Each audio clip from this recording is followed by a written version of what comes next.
የዛሬው ውይይት እኔ ምን ተማርኩ? የመጀመሪያው ነገር ብዙ ጫና የበዛበት በሁለቱም ሳይድ ብዙ ጫና የበዛበት ነበር። በጣም ፕሬሸር በስቷል። እንደምታዩት ያው ህዝቡም ኤክስፔክቴሽኑ ሃይ ነው። በጣም ብሶ የነበረው ያ በራሱ የሚፈጥረው ሜንታሊ ጫና አለ እና ያን ሁሉ ጫና ተቋቁሞ ራሱ እንትን ማለት በተለይ እፎይ 2 ሰዓት ከምናምን ጠብቆ ሳይበላ ሳይጠጣ በዛ ሁሉ ድካም ውስጥ ማንም ሰው እንደዚህ አይታገስም። ባይዘወይ በዲቤት ታሪክ 2 ሰዓት ተኩል 2 ሰዓት ከምናምን ቁጭ ተብሎ ማንም አይጠበቅም እና ያን ሁሉ አድርጎ በጣም ክሬዲት ሊሰጠው ይገባል። መጨረሻም ራሱ ደክሞ ተወጥቶ ስልኩም ዘግቶበት ማረፍ ሲገባው ተመልሶ ገብቶ ደግሞ በዛ ሁሉ ጫና ውስጥ ይሄን ዲቤት ማድረግ በጣም በጣም አሪፍ ነገር ነው። ይሄንን በጣም ማመስገን አለብን። ዋጋ እየከፈለ ስለሆነ ማለት ነው። ቀላል አይደለም በጣም ሜቢ እኛ ልናረገው ራሱ አንችልም በእያንዳንዳችን ቢመጣ። ሌላው ግን ምንድነው የተማርኩት ነገር ዛሬ ብትሉኝ ነቢያቱ የሰበኩት አምላክ ኦኬ በእስልምናው እንግዲህ ከኔ በተሻለ ታውቃላችሁ እናንተ በእስልምናው አላህ ነው ባት አለኝ ያለው ተናጋሪው አላህ ነው አይደለ? እንደሚነግሩን ቁርአኑንም የተናገረው የአላህ ቃል ነው። ስለዚህ ባት አለኝ ቢል እጅ አለኝ ቢል ከደጃል ጋር የተገናኘ ቢነገር ሰዋባዎችን ቢሰሙ መሐመድ አለ ቢሉ መጨረሻ ላይ ሄዶ ማን ነው ተናጋሪው ነው የሚሆነው? ራሱ አላህ። ኦኬ ወደ መጽሐፍ ቅዱስ ስንመጣ ግን አባቶቻችን ነቢያቱ ኋላም ሐዋርያቱ እግዚአብሔርን በተረዱበት መልኩ የእግዚአብሔርን ኃይል የእግዚአብሔርን ሰሚነት የእግዚአብሔርን ሁላችንም እንደ እናት እንደሚጠብቀን እንደ አባት እንደሚንከባከበን ከክፉ ነገር እንደሚጠብቀን በምሳሌ በሜታፎር ያስቀምጡታል። ትልቁ ልዩነት አሁን ይሄ ነው። አላህ መዳፌ፣ ወገቤ፣ እጆቼ፣ ባቴ ብሎ ራሱ ይናገራል። ኦኬ እንግዲህ በነ ዋሃቢያና በአህባሾች አንደኛው ምሳሌ ይሆናል፣ አንደኛው ምሳሌ አይደለም። ለአላህ ጥራት ይግባው ምሳሌ የሚባል ነገር የለም ይላል። አንደኛው ደግሞ ነው ምሳሌ ነው ይላል። ዛሬ ያየነው ነገር ምንድነው? ያህዌ የነቢያቱ ሲናገሩ በምሳሌ ለምሳሌ ሙሴ ሲጽፍልን 5ቱን ኦሪት መጽሐፍት የእግዚአብሔርን በገነት ተመላለሰ ሲል እግዚአብሔር እንደ አላህ ከቅርቢቱ ሰማይ በሆነ ሰዓት ወርዶ ምናምን ማለት ነው አይደለም። እግዚአብሔር በገነት ድምጹን አሰማ ሲል አዳምን ምን ያህል ይወደው ይፈልገው እንደነበረ ለማሳየት በምሳሌ መልክ እግዚአብሔርን በገነት ማለት ተመላለሰ ተወጻፈ ማለት ነው። ተመላለሰ ሲባል ልክ አላህ ከሰማይ እየወረደ እንደ ጸሎት ለመስዋዕት እንደሚመላለሰው አይደለም። ምክንያቱም ይወርዳል ነው ወደ ቅርቢቱ ሰማይ ይወርዳል ነው የሚለው። ይሄንን ኡስታዙሱም ማምኗል። እግዚአብሔር ግን ወረደ ሲባል የገነቡትን ያንን ግንብ ያን የጥፋት ግንብ ለማየት ወረደ ሲባል እየተራመደ ወረደ ማለትም አይደለም። ወረደ ሲባል ማለት ሊመለከታቸው እግዚአብሔር ሊቀጣቸውም ሆነ ሊባርካቸው ሄደ፣ ወረደ፣ መጣ ይባላል እና የእግዚአብሔርን ፈሪያጅነት የእግዚአብሔርን ጠባቂነት የእግዚአብሔርን ደግሞ ተቆጭነትም የእግዚአብሔርን ደግሞ ርህራሄን ለማስረዳት በሜታፎር በተለያየ መልኩ ይቀመጣል ማለት ነው። ወደ እስልምናው ሲመጣ ግን ባት ነው፣ አለቀ። ባት ነው፣ እጅ ነው። አላህ ባቱን ይገልጣል። አላህ በሲኦል ላይ እግሩን ያቆማል። በሲኦል ላይ እግሩን ከቶ ነው የሲኦልን መምላት የሚያውቀው። ስለዚህ እግሩ እስኪከቶ ሞላ እስክትል ድረስ ሲኦል እግሩን እየመለሰ የከተተ መሙላቱን አለመሙላቱን ቼክ ያደርጋል ማለት ነው። ይሄ እንግዲህ እግር ነው፣ በቃ ሊትራል ነው ማለት ነው። ምሳሌ የሚባል ነገርም አይደለም። አሁን እግሩን ይከታል ሲባል ምሳሌው ምን ሊሆን ነው? ክብሩን ይከታል፣ ብርሃኑን ይከታል ሊባል ነው? በቃ እግር ነው። ዳሴት ሲኦል ውስጥ የሚገባ እግር ነው። እግዚአብሔር ግን ምድር የእግሬ መረገጫ ነው ሲል ግን እግር ነው እየተባለ አይደለም። ስልጣኔ ገዢዋ የምድር ጠባቂዋ ገዢዋ እኔ ነኝ። እግር እንደምታውቁት ምን ያደርጋል? ላይ ሆኖ እታች ይረግጣል አይደለ? ስለዚህ ለምሳሌ እዚህ ራእይ ላይ ወደ እግሮቹ ጫማ እንዲሰግዱ አደርጋለሁ ሲል እንዲያከብሩ፣ እንዲገዙልህ፣ እንዲፈሩ አደርጋለሁ ማለቱ ነው። እግዚአብሔር ምድር የእግሬ መረገጫ ናት ሲል እኔ በማን ትመስሉ በየትኛው ትምላላችሁ? በሰማይም እንዳትምሉ ሰማይ ዙፋኔ ነው፣ በምድርም እንዳትምሉ ምድር ደግሞ የእግሬ መረገጫ ናት ሲል ስልጣኑን እያሳየ ነው፣ ፓወሩን እያሳየ ነው፣ ገዥ ፈጣሪ መሆኑን እያሳየ ነው። አላህ ግን እግሩን በሲኦል መካከል ሲያቆም ግን ገዥነትን እያሳየ ነው ስልጣን እያሳየ ነው አይደለም፣ የሲኦል መሙላትን ለማወቅ ነው። ስለዚህ በመጽሐፍ ቅዱሳችን አባቶቻችን የእግዚአብሔርን ኃያልነቱን ገናንነቱን ጠባቂነቱን ለማሳየት ለምሳሌ እግዚአብሔር ባልሽ ነው ይላል። እግዚአብሔር ባልሽ ነው ማለት ኡስታዙ እንደፈታው አይደለም። እግዚአብሔር ባልሽ ነው ሲል ጠባቂሽ ነው፣ እረኛሽ ነው። ባል ይጠብቃልና ቤቱን፣ ንብረቱን፣ ሚስቱ፣ ልጆቹን ይጠብቃልና። እግዚአብሔር ደግሞ እኛ ሙሽሮቹ ነን፣ እኛ ልጆቹ ነን። አባታችን እኮ እንለዋለን እኮ አባታችን ነው። ለምንድን ነው? እርሱ ጠባቂያችን ስለሆነ ነው። ኦኬ። ስለዚህ እግዚአብሔር ጠባቂ ነው ስንል ምን ተባለ ማለት ነው? እግዚአብሔር ባልሽ ነው ምን ማለት ነው? እርሱም ጠባቂሽ ነው የተባለ ነው። ጠባቂሽ ነው፣ ከክፉ ነገር የሚጠብቅሽ፣ አጥር ጋሻውን የሚጠብቅሽ ማለት ነው። በምሳሌ የተቀመጠ ነው ይሄ። ወደ አላህ መጥቶ ግን አላህ ሚስትና ልጅ ምንድነው ልጅ እንዲኖረው ሚስት ያስፈልገዋል ሲባል ግን ምሳሌ አይደለም ይሄ። መለኮት እንዴት ነው እኔ ልጅ እንዲኖረኝ እኮ ሚስት ያስፈልገኝ ነበር ብሎ ይሄ መለኮታዊ ባህሪ ነው እንዴ ሲጀመር? ስለዚህ ዛሬ ያው በደንብ አይተናል ያህዌና አላህ ልዩነታቸውን። በተለይ በምሳሌ የተነገረውን ነገር አንዴ ኡስታዙሱ ወደ የአላህን ወደ እግዚአብሔር እየመጣ በጣም ሲቀያየጥበት ሲደበላለቅበትን ታዝበናል። የኔ ትዝብት ነው። እግዚአብሔር ሲናገር ምንድነው ሐዋርያቱ ወይም ነቢያቱ ሲጽፉ እግዚአብሔርን ሲገልጡ ምን ሪፕሬዘንት እያደረጉ እንደሆነና አላህ ግን ራሱ ባታለኝ ሲል ምን እያለ እንደሆነ ኡስታዙሱ ነው መመለስም አልፈለገም። ባይዘወይ እጁ ምን ይመስላል ሲባል መመለስ አልፈለገም። ያንተን እጅ ነው የምትለኝ ይላል። ነው የኔ ስለ ልጅ ስለ እኔ እጅ አላልኩም። የአላህ እጅ አለው ብለሃል። እጁ ምን ይመስላል? እሱ መመለስ አልፈለገም። ስለዚህ ይሄንን በደንብ አይተናል። ሌላው በአረብኛ አላህ የሚለው የአረብ ክርስቲያኖች አምላካቸውን አላህ ነው የሚሉት ቋንቋ ነው። አሁን እኮ ችግሩ የሙስሊሞች አምላክ አረብኛ ካልሆነ አይሰማም። ኦኬ በቃ አላህ ካልተባለ የሚሰማ አይደለም። የኛ ደግሞ እግዚአብሔር ደግሞ ባህሪውን ማንነቱን ደግሞ በስሙ ይገልጣል፣ በስሙ ይገለጣል። እግዚአብሔር ስንል ግዕዝ ነው። እግዚ ስንል እግዚ አጋዕዝት እንላለን፣ የጌቶች ጌታ እንደማለት ነው። ብሔር ስንል ደግሞ ህዝብ እንደማለት ነው። ለምሳሌ እስራኤልን እግዚአብሔር የእስራኤል ጌታ ነው፣ የእስራኤል አምላካቸው ነው እንላለን። እስራኤል የሚላል እስራ እና ኤል የሚል ታያላችሁ። ስለዚህ እልፍ ህዝብ የሆነ የእግዚአብሔር ህዝብ መሆኑን ለማሳየት እስራኤል ይባላልና እግዚአብሔር ስንልም ይሄን የያዘ ነው። ይሄን አሁን ምን እያልን ነው? ከኤርፖርት ይሄ ሰማይ አልፍም አለ ወንድማችን ሁሱ። ይሄ በጣም አስቂኝ ነው። እግዚአብሔር የሚለው ራሱ ካለመረዳት ነው። ኦኬ ሶ እግዚአብሔር በእኛ ኢትዮጵያን በቋንቋ ላይ የተገነባ አምላክ የለንም። ሁላችንም እግዚአብሔር በገለጠልን ቋንቋ ልክ ሐዋርያት ሥራ ላይ ምዕራፍ 2 ላይ በልዩ ልዩ ልሳኖች የእግዚአብሔርን ስራ መሰከሩላቸው እንደሚል በልዩ ልዩ ቋንቋ በየቋንቋቸው የእግዚአብሔርን ስም ነግሯቸዋል። በየቋንቋቸው አስተውሉ። የአረብ ሰዎች ነበሩ ይላል። የዛ ጊዜ ከአይሁድም ነበሩ፣ ለበዓል የመጡ ከዓለም ሁሉ የተሰባሰቡ ነበሩ። እነዛ ሁሉ የእግዚአብሔርን ስም በምንድን ነው ሰሙ የሚለው? በየቋንቋቸው ነው የሚለው። ወንጌልን በየቋንቋቸው የተሰበከላቸው። ስለዚህ ቋንቋ ላይ የተደገፈ ቋንቋ ላይ የተለጠፈ አምላክ የለንም እኛ። የሆነ ቋንቋ ብቻ የሚሰማ አምላክ የለንም። ይልቁንም ልዩ ልዩ ቋንቋን እየገለጸ በየቋንቋው የሚመሰገን የሚመለክ የሚከበር አምላክ አለን እና እግዚአብሔር የሚለው የአረብ ክርስቲያኖች አላህ ነው የሚሉት አለ። ኦፍ ኮርስ ቋንቋ ነው፣ አረቦች ናቸው። መቼም ግዕዝ እንዲናገሩ ኤክስፔክት አናደርግም። ግን አረቦች አላህ፣ የአረብ ክርስቲያኖች አላህ ሲሉና የሙስሊም አማኞች አላህ ሲሉ ግን አንድ አይደለም።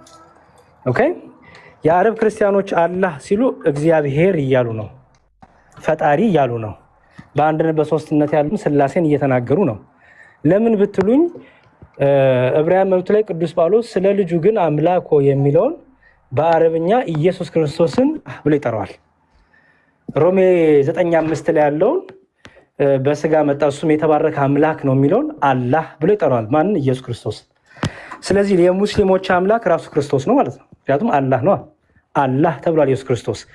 የዮሐንስንም ወንጌል ስታዩ ማነው ቶማስ ጣቱን ከከተተ በኋላ አምላኬና ጌታዬ ሲል አምላክ የሚለው ለክርስቶስ አላህ ተብሏል።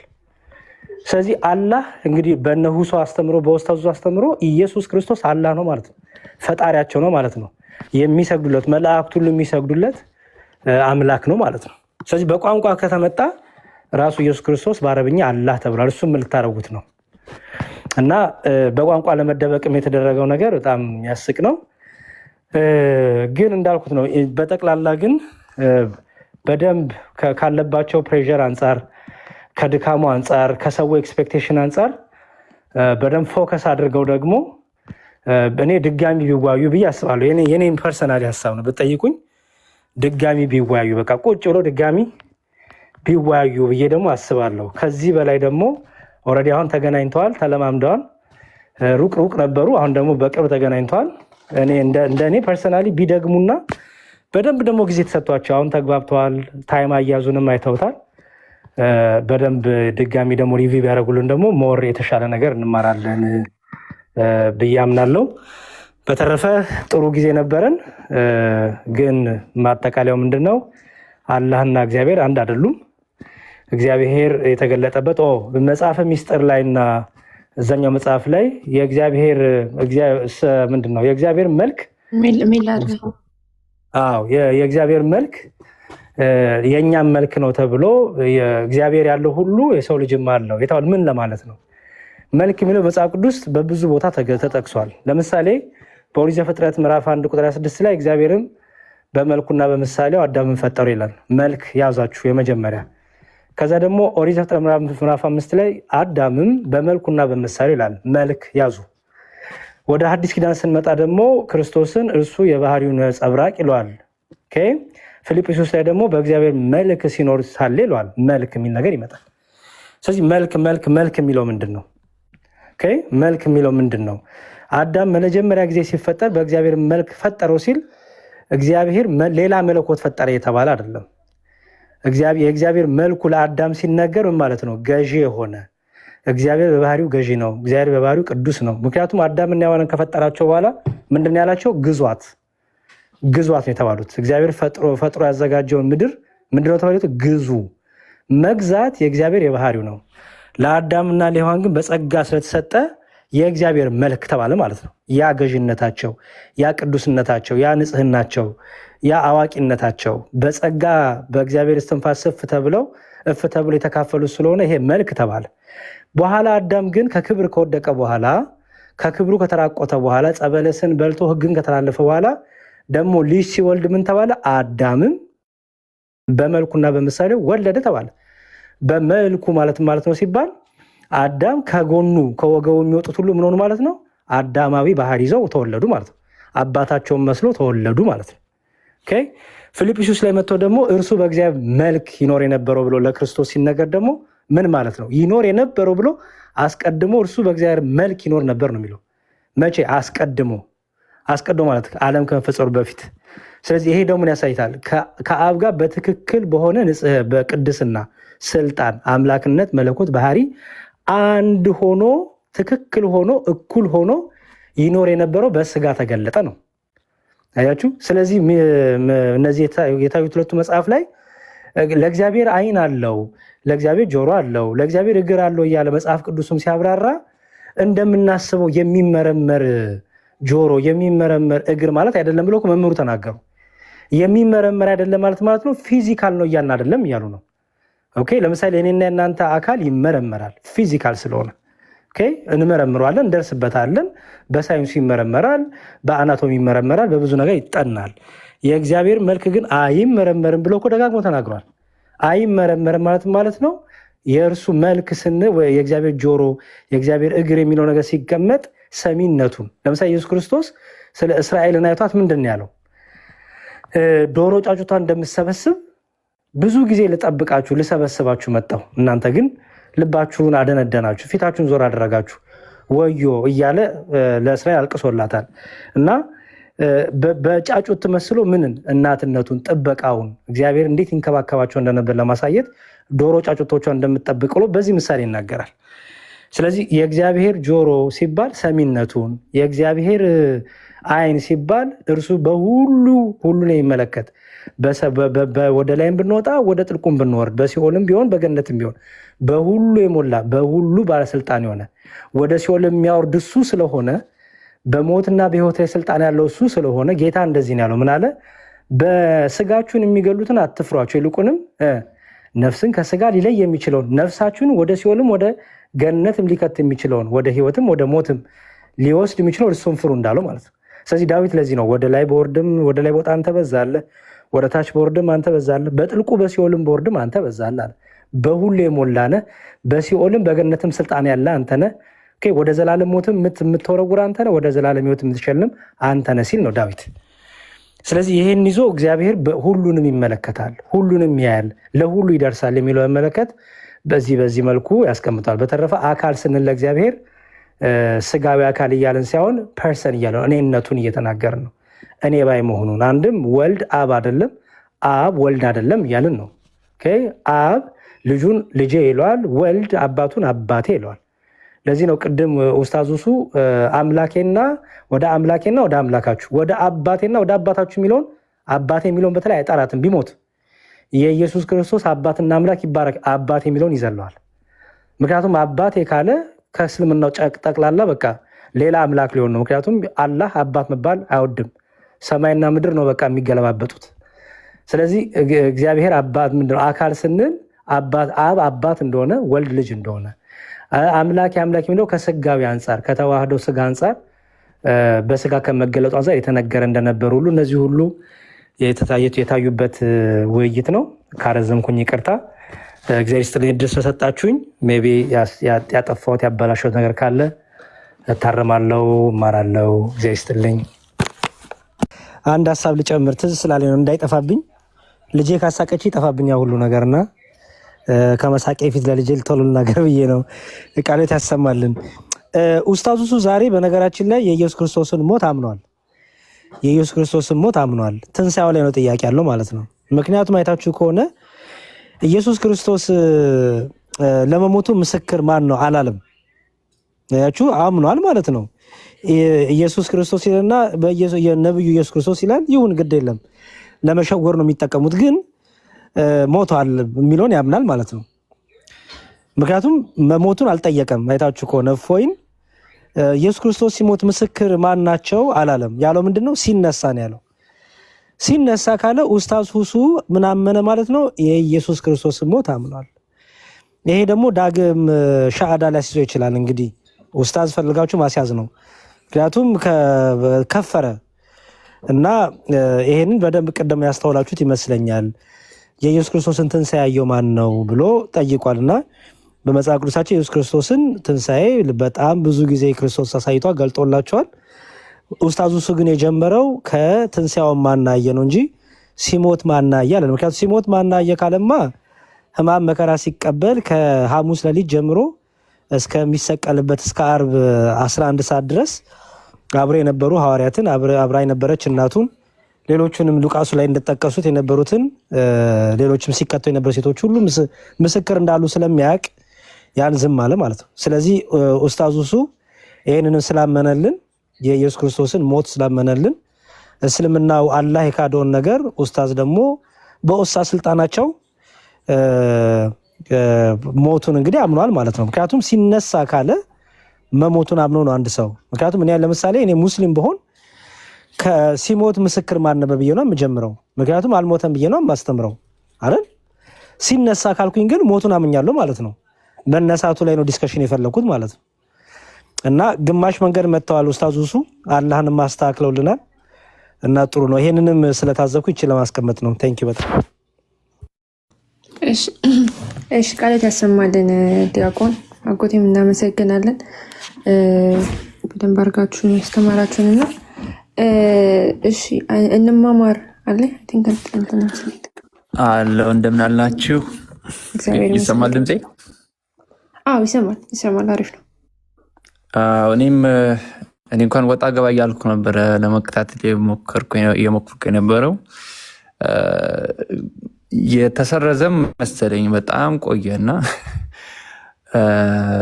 ግን ደግሞ በኋላ ላይ ያው ገብቶ ሳየው እንዴት ማስመሰል እንዴት እንደሚችልበት ብዙ ነገር ነው የታዘብኩት ብቻና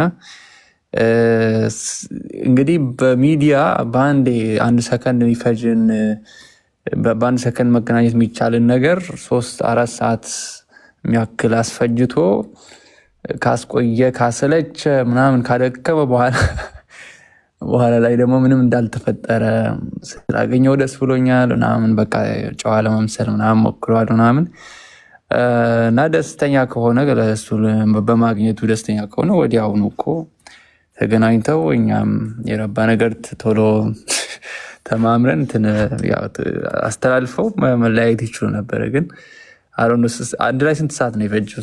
7 ሰዓት ምናምን አይደል? 7-8 ሰዓት ይፈጃል ብቻ። እና ያን ሁሉ ታግሶ ወይ ደግሞ ያን ሁሉ ታግሶ እንደዛ ጉልበት መኖሩ እኔ ደንቆኛል። ያ ራሱን የቻለ እንትን ነው፣ ቻሌንጅ ስለሆነ ማለት ነው። እና ባየሁት መጠን እኔ የታዘብኩት ምናልባት አንስታችሁም ሊሆን ይችላል፣ ግን እንግዲህ ያው ቶፒኩ በነቢያት የተሰበከው አምላክ እግዚአብሔር ወይስ አላህ ነው። እና ብዙ ጊዜ ሲጠየቅ መልሶ ዞሮ ዞሮ ያው ሌላም ማስረጃ ስለሌለው ለነቢዩ አንድ ነቢይ አላህ እንደዚህ ብሎናል ብሎ የሚናገረው ማስረጃ የሚያቀርበው ምንድን ነው? በቁርአን ላይ አንዱ ነቢይ ከተናገረ ሌሎቹም እንደተናገሩ ነው ብሎ ዞሮ ዞሮ የሚያመጣው ቁርአንን ነው። ከቁርአን ውጭ ነው የተባለው። ከቁርአን በፊት እንደ አላህ ያለ ለምሳሌ እንደዛ አድርጎ ነው እፎይ የጠየቀው። ቁርአን ላይ ያለውን አስተምሮ ገለጸና ስለ አላህ ባህሪ እንደዚህ ብሎ ከቀደሙት ነቢያት ያስተማረ ብሎ ሲጠይቀው አላህ እንደዚህ ምናምን ብሎ ማስረጃ አሳይቻለሁ ለማለት ግን ቁርአኑን ነው የሚያሳየው። እያሳየው እኮ ነው ምናምን ይላል። እና አንዳንድ ሙስሊሞች ምናልባት አላስተዋሉትም ያንን ነገር መሰለኝ። እና የተባለው እንደዛ ነው። አሁን ለምሳሌ ተመሳሳይ ምሳሌ ቅድም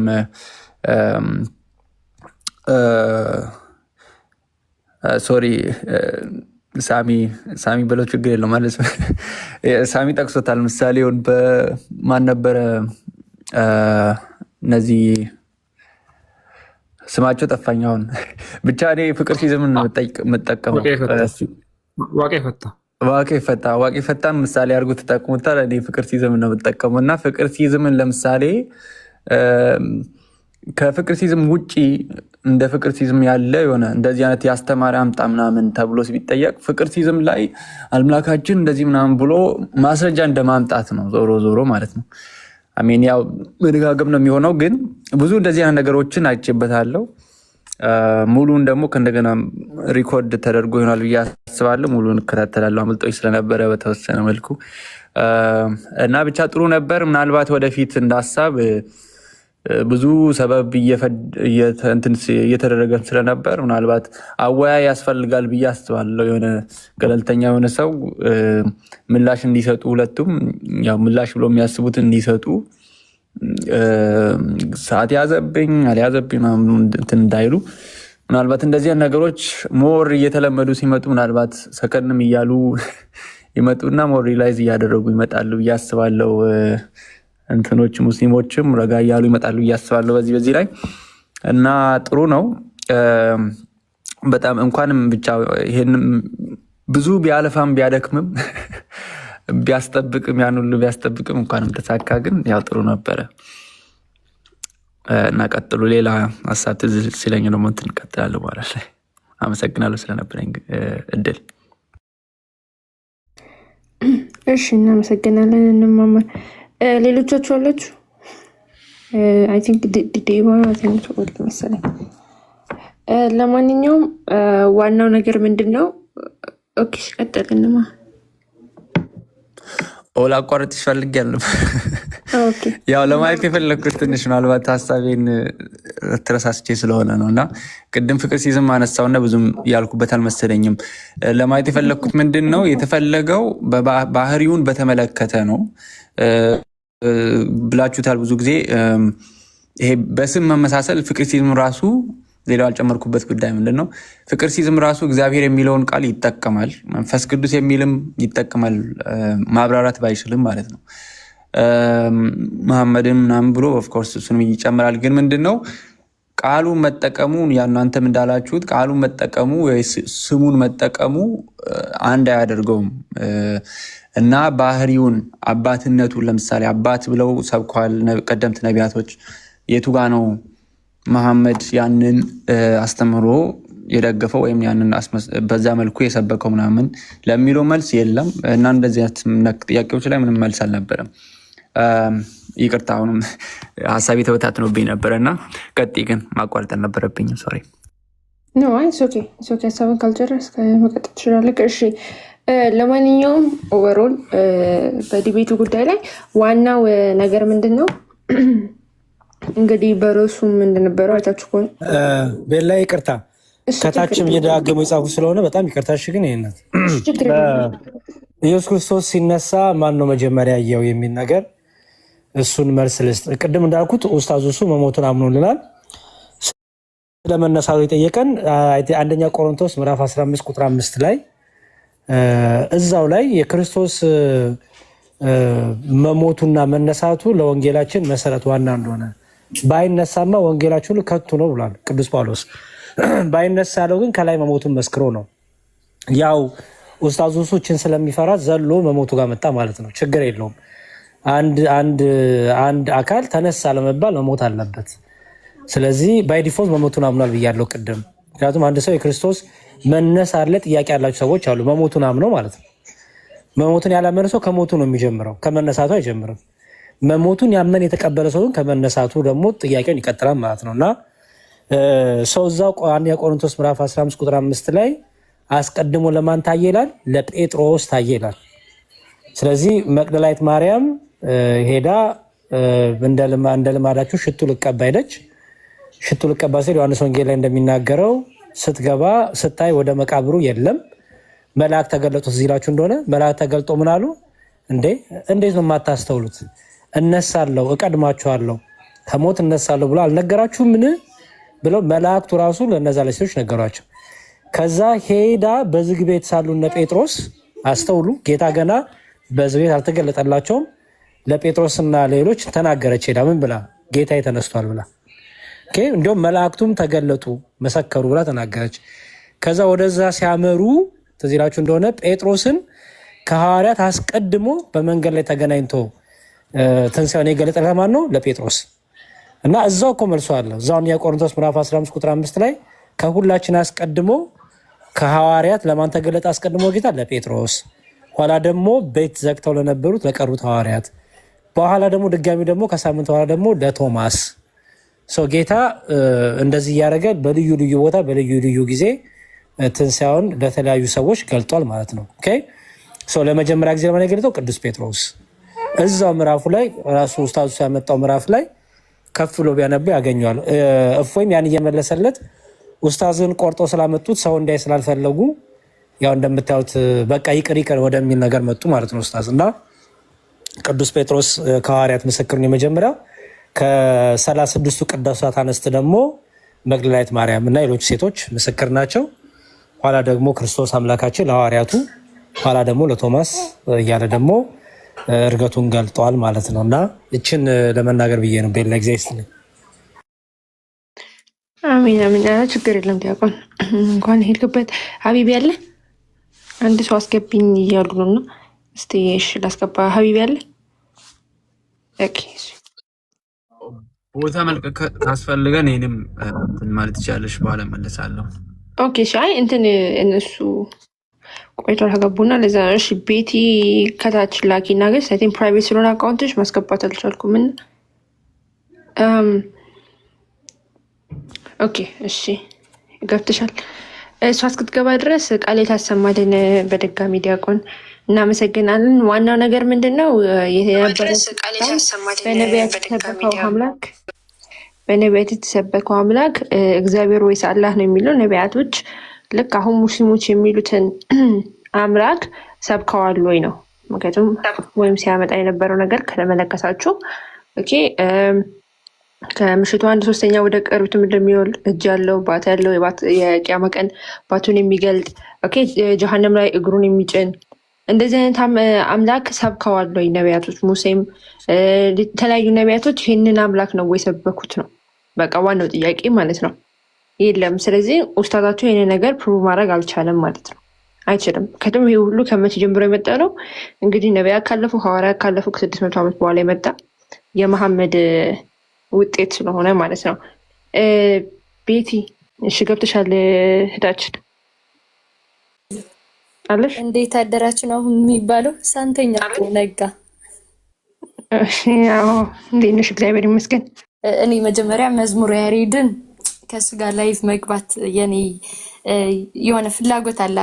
መግባት የምትፈልጊው ሰው አለ? አሁን ጥያቄ ጠይቀሽው መመለስ። እኔ ለጥያቄ ነው የመጣሁት ከላይቭ በኋላ እና ስላገኘሁ ደስ ብሎኛል እና እድል ብትሰጠኝና ብጠይቅህ ደስ ይለኛል። መጀመሪያ ፍቃድህ ልጠይቅ።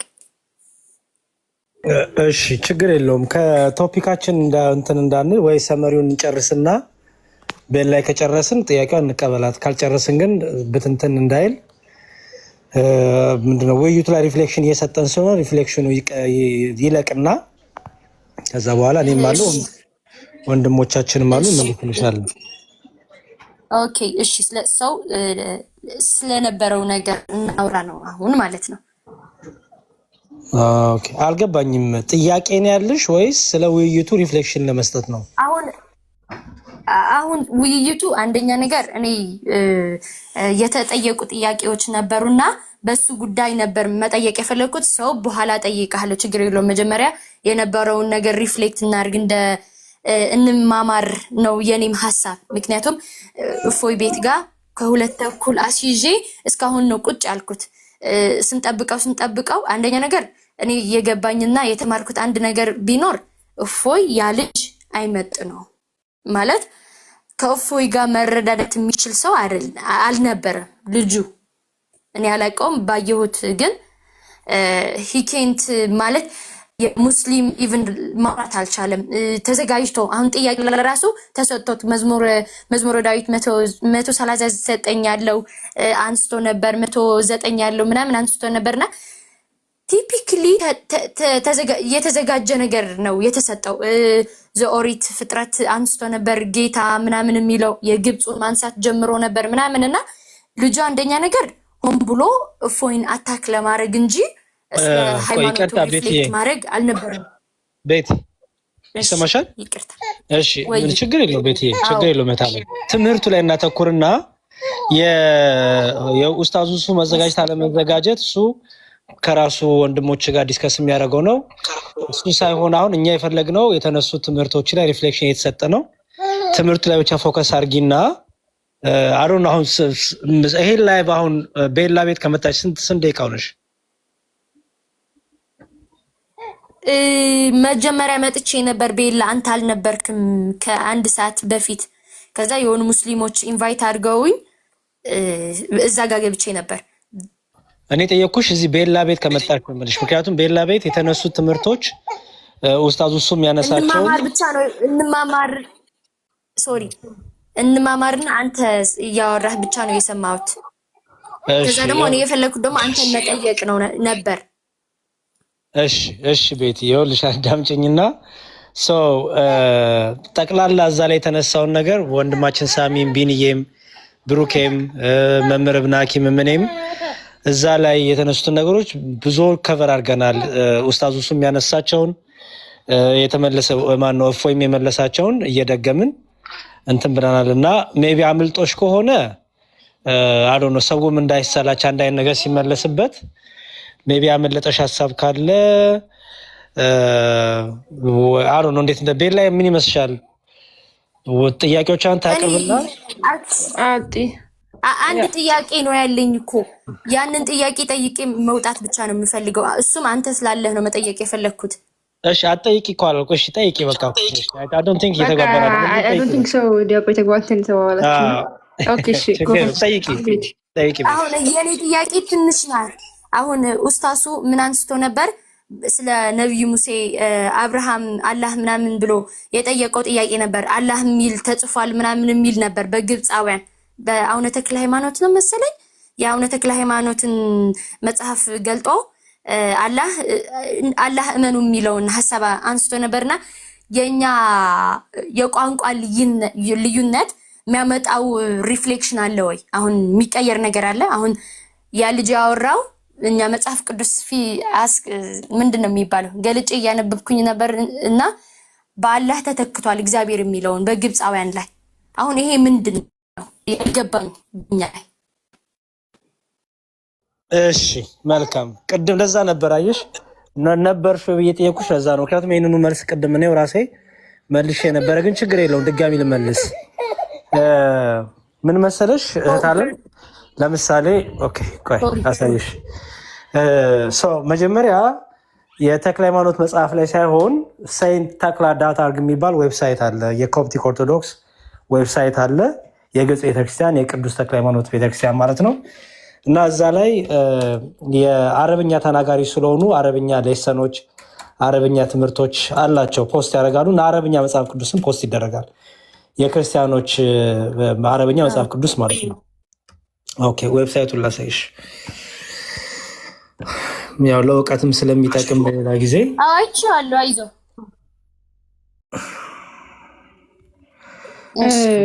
ቤቲ ለአንቺ ብቻ ሳይሆን አንዴ እህታችን ያሳይና ሌላውም እንዲማር። እሺ እኔ ደግሞ እንዳይደክመው ብዬ ነው ስለመለሰው ለእኔስ እንዳይለፋ። አይ ኦልሬዲ እንትን ብሎ ስለሆነ በቃ ይቀጥል። ዲያቆን እንስማው። እሺ አይዞህ አልሽኝ፣ ደስ አይዞህ ስላልሽኝ ደስ ብሎኛል። ግን በነገራችን ላይ እሺ ዌብሳይቱ ይሆንና ሴንት ተክላ ዳት ኦርግ ይባላል። ሴንት ተክላ ዳት ኦርግ ይባላል። ይሄ ነው ዌብሳይቱ። እዚህ ላይ መጽሐፍ ቅዱስ አለ። መጽሐፍ ቅዱስ በአረብኛም አለ በአማርኛም አለ።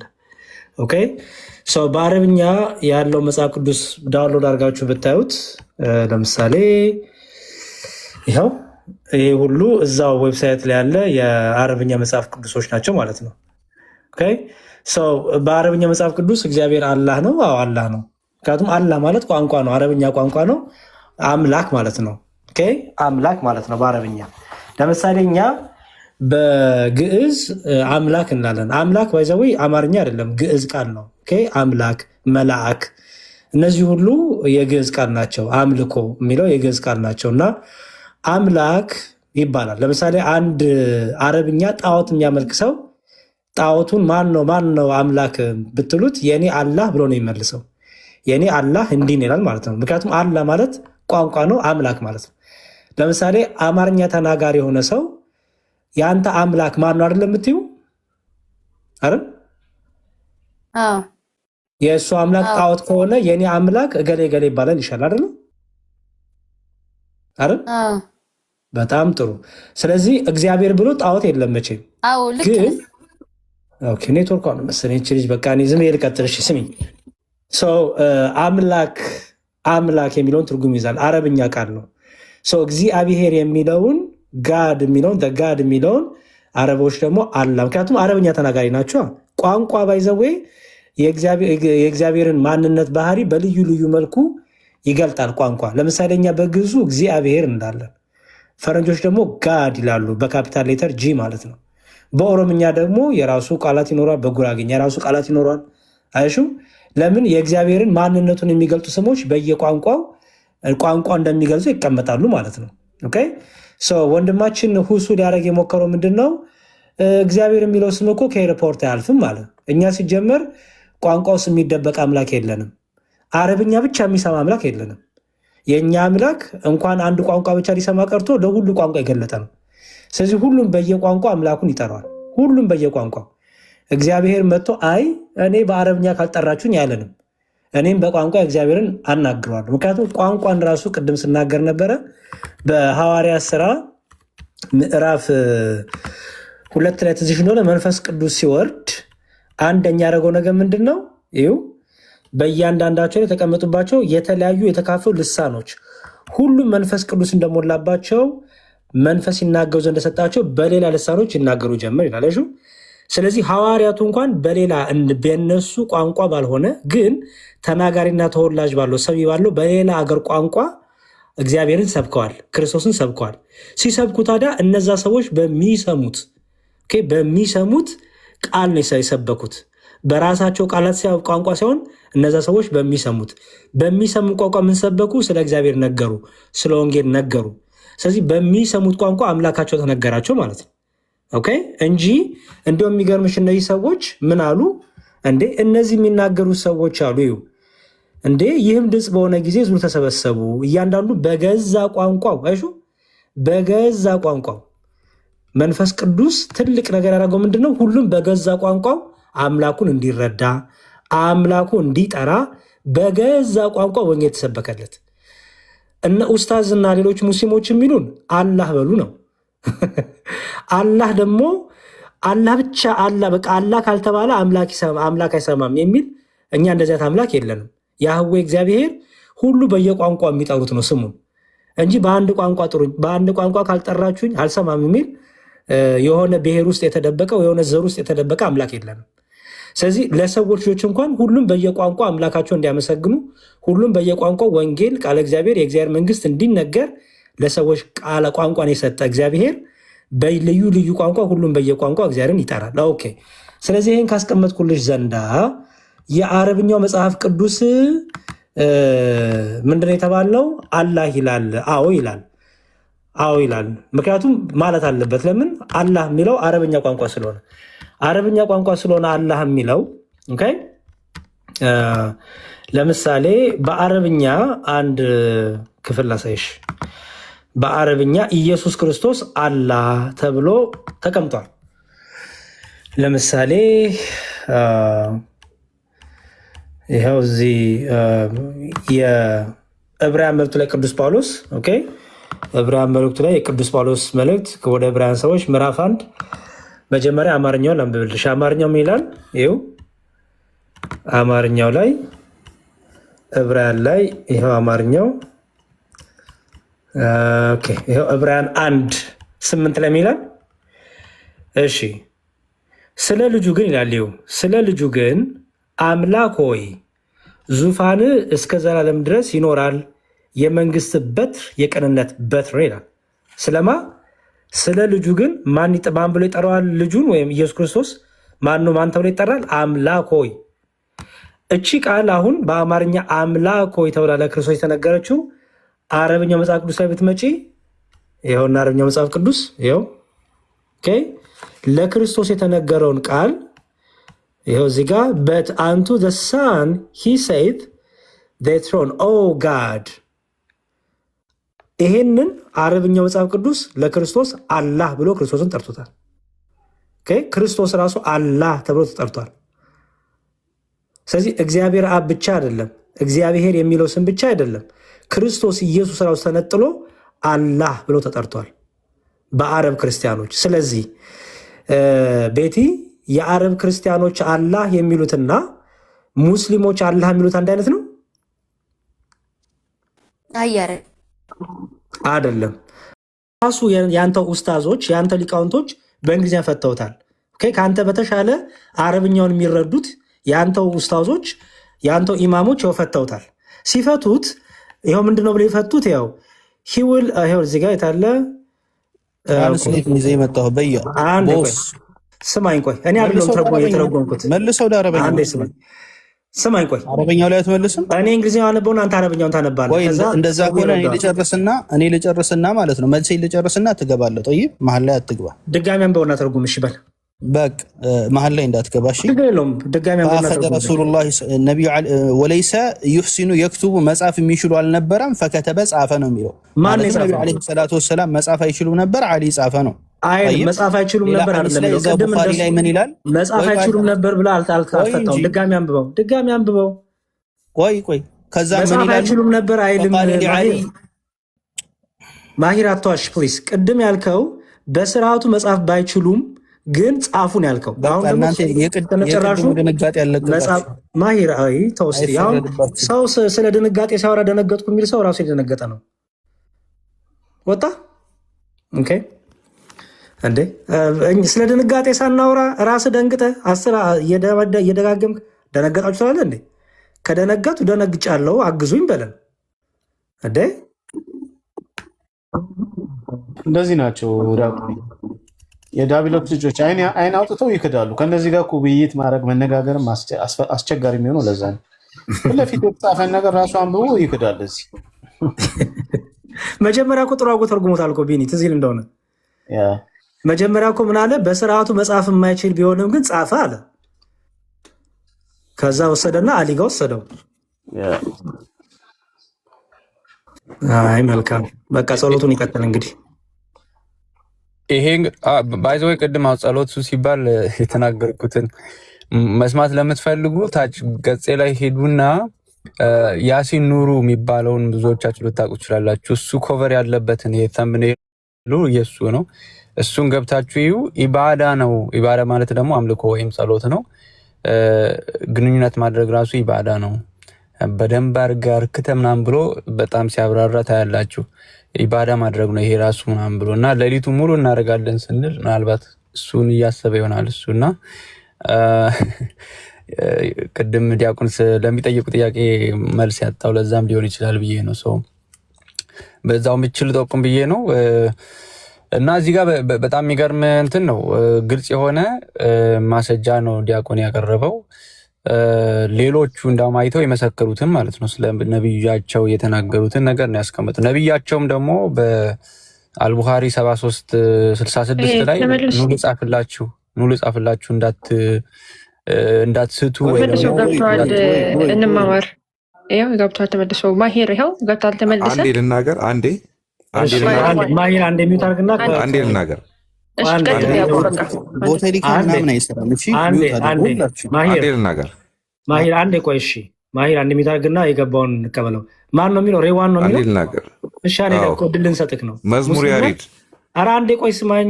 ሙስሊም ነህ? አዎ ነኝ። አዎ እሺ አሁን ለጠየቁ ጥያቄ መልስ ልትመልስልኝ ነው? አዎ አዎ። በጣም ጥሩ። እንግሊዝኛ ታነባለህ ወይስ አረብኛ? ይኸውልህ ማሂርን ስታፋጥጡት አረብኛ ምናምን የምትሉት ማለት እንግሊዝኛው ትርጉም በቂ ነው። ሂ ዲድ ናት ራይት እኮ ይላል። አታነብም? እሺ አንብብልኝና። እንግሊዝኛ ታነባለህ አንተ? እንዳለ የደንቆሮ ስብስብ ናችሁ ማለት አረብኛ የምትሉት ማለት ትክክል ነው። ማሂር የተረጎመው ማለት ማሂር ይግባ ተመልሶ ይግባ። ቆይ እንግሊዝኛ አነባ መሰለኝ ወንድማችን። ማሂር አንድ ሚውት አድርግ። ማሂር አንድ ሚውት አድርግ። ቆይ አንድ ሚውት አድርግ።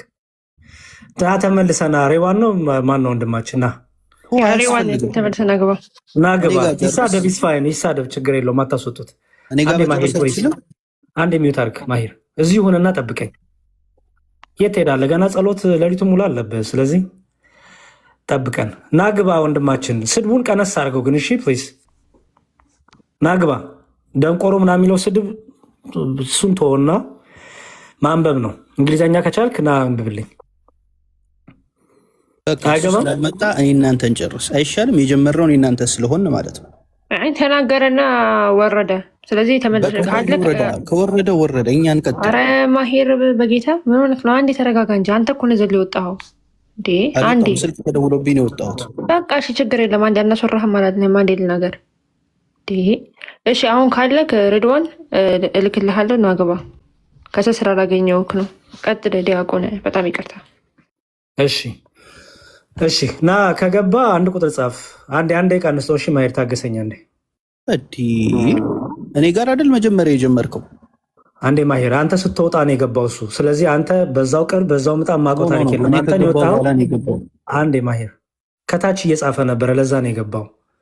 ከገባ ገባ፣ ካልገባ ትቀጥላለህ። ችግር የለውም። እዚሁን በቃ የለም አልመጣም። እንቀጥል። ጊዜው አልተኛም። እንተኛበት። አንዴ አልተኛም እኮ ብለህ ነበር። አሁን ደግሞ እንተኛበት ትላለህ። እኛ አልተኛም ስንጸልይ ነው የምናድረው ብለህ ነበር እኮ። ምን ነው አልነጋም? እኔ ጋማ ሰዓት ገና ነው ማሂርዬ። አንተ እኮ የት ሀገር ነው ያለው? እኔ ውጭ ነው ያለሁት። አንተ ኢትዮጵያ ነህ? ማሻአላህ ተባረከላህ። نحن في المملكة العربية السعودية። እሺ በል እስቲ አንብብልኝ። ለማንኛውም አይዋ እሺ። አሁን ምን ይላል መሰለህ? ይኸው በደንብ አዳምጠኝ። የቱ ጋር ሄድክ ደግሞ? የቡኻሪ አዲስ አንድ አይነት ዘገባ ነው። እዛው ነህ ያለው። እሺ አንብብ። እና እዛ ቦታ ላይ ፈከተበ ይላል አይደለም? ጻፈ ይላል። ድጋሚ ሙሉን አንብብ። ከላይ ትንሽ ከፍ በለትና ከዛ ከሱ ማንበብ ምንድነው መጽሐፍ በስርዓቱ ባይችልም የሚለውን ከሱ ጀምሮ አንብብ። እሱ ጋር የቱ ጋር ነበረ? ቆይ አንዴ። እሺ ወደ ላይ ሂድ። እሺ ይሄ እኮ የአረብኛው መጨረሻ ነው። ያው የት ነው ሄድከው? ሌላ ሐዲስ ውስጥ ገብተሃል በያ። ኦኬ ሜቢ ነክቼው ነው እኮ ላሳይሽ። ያውንስ ቡኻሪ አዲስ ላይ ነው ያለሁት። ያው ነው ወይስ እሱ ጋር ነው? አሁን እዚህ ጋር ነው ያለው። ኦኬ እሺ አንዴ ጠቁምልኝ፣ ቦታው ላይ ሂድልኝ አንዴ። ኦኬ ሂድ። እኔ እንትን እልሃለሁ። ችግር የለውም። እንደዚህ ላቅላልህ ደመቅ ላድርግልህና አይ ቲንክ ሞር ክሊር ይሆንላ እንዲሳረገው መሰለኝ። አሁንስ ቆይ እንትገስቱ መሰለኝ ወይ እንትና ሽሪንክ ላድርግና አይ ቲንክ ኢትስ ቤተር እንደዚህ ሊያው። እሺ አታነቃንቁ፣ አንድ ቦታ ቁጭ አድርገው።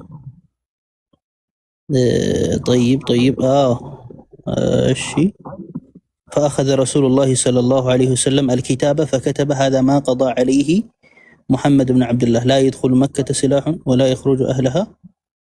طيب حديث ما نوسو ታቹር ታች አድርገው ተርጉማው ፕሊዝ ማሂር። ወይ ይቅድሙ አይደለም ይሄ ሐዲስ የቅድሙ ሐዲስ ነው። በሁለቱም የተዘገበው ነው። የቡኻሪ ነው ማሳየው። የቅድሙ ቡኻሪ ሐዲስ ነው ያወጣውለ። ቆይ ማሂር ስማ፣ ሌላ ቡኻሪ ኮነንም ሌላ ሐዲስ አመጣልሃለሁ። ቡኻሪ ነው የሚቀርበው። ችግር የለውም። አንተም ክፈትና አምጣ። ይሄው ቡኻሪ ሐዲስ ላይ መልሰው አልኩ። አንዴ ማሂር ሁለቱንም ታነባለህ። ሁለቱንም ከፍተህ ያዘጋጀውልህ። እሺ መጀመሪያ የጀመርነውን ከዛን መጣን ጨርስ። ቆይ መጀመሪያ የጀመርነውን ሂድ መልስና ከዛ ወደዚህና ጨርስ። ሁለቱንም ታነባዋለህ ማሂር። በቃ በዛኛው እንዳላዋጣህ አውቀሃል ማለት ነው አይደል? ሁለቱንም እከፍትልሃለሁ ስጨርስ። ኦኬ በዛ እንዳላዋጣህ አውቀሃል ማለት ነው። ሁለቱንም እከፍትልሃለሁ ስጨርስ። ኦኬ እንደዛ ከሆነ መጀመሪያ ላይ መልሰው። እኔ ዛሬ መልሳለኝ። እዚህ ላይ መልሰልህ አለኝ። እዛኛው ላይ በቂ መልስ ስላለኝ ወደዚህ መምጣት አይጠበቅብኝ። እዚህኛው ላይ ያለውን አንብብና መልስልኝ ፕሊዝ። የጀመርነው ሐዲስ ላይ መመለስ አትችልም? እዚህኛው ላይ አንብብና መልስልኝ እኮ የጀመርንበት ሐዲስ ስናወራበት የነበረው ሐዲስ ላይ መመለስ አትችልም? ሁለቱንም አሳያለሁ እኮ። ስለዚህ ያንን ጨርሰን ወደዚህ እንመለሳለን። ጥሩ እሺ፣ ምን ችግር የለውም። መልካም ሰገጤ ያረከን እንዴ የምትገባበትን ማናውቅ ያንተው መጽሐፍ እኮ ነው። ሁለቱም ሰገጤነት መጽሐፍን ማንበብ ከሆነ አንተ ነህ ሰገጤው እኮ ነው አይደለም። ምክንያቱም ቡኻሪ ሐዲስም ያንተው ነው የቅድሙም ያንተው ነው። ስለዚህ መጽሐፍን ነው አንተ ራስህ ነው ሰገጤ እያልክ ያለው ነው። ቡኻሪ ራሱ እዛው አናትህን ብሎ ያፈርሳል። አመጥልሃለሁ ሐዲስ ስነ ስርዓት ይዘህ ማሂር ማታወራ ከሆነ ከዚህ በኋላ አንድ ትርፍ ቃል የምትናገር ከሆነ ታች ራስን ታገኛለህ። ስነ ስርዓት ይዘው ምንድን ነው ማስፈራራት ነው? አዎ ስነ ስርዓት ይዘህ ቆይ አትፈራ። ቆይ ከዚህ በኋላ ፖለቲካ ሰራለው አፌን ከፍታለሁ ካልክ ታች ራስን ታገኛለህ። ስነ ስርዓት አለ። ወይ ማሂር ሁለቱም መጽሐፍ ያንተ ነው። ይኸውልህ ሁለቱንም መጽሐፍ ስታነብ ሰገጤነት ከተሰማ አንተ ነህ ችግር ያለብህ። አንዴ ስማኝ። ሁለቱንም መጽሐፍ ነው የማስነበው። የቡኻሪ ሐዲስ ያንተ ሐዲስ ነው። አንዴ ስማኝ። አደባልቀው አገኘው። አንዴ ስማኝ። እንግዲህ አንተን እነ ቡኻሪን ካልተቀበልካቸው ምንም ችግር የለውም። ያው ድጋሚ ያው ያለምታለህ በሊቃውንት ሚዛን ከሄድክማ እኔ ሊቃውንት ማታ አመጥልሃለሁ።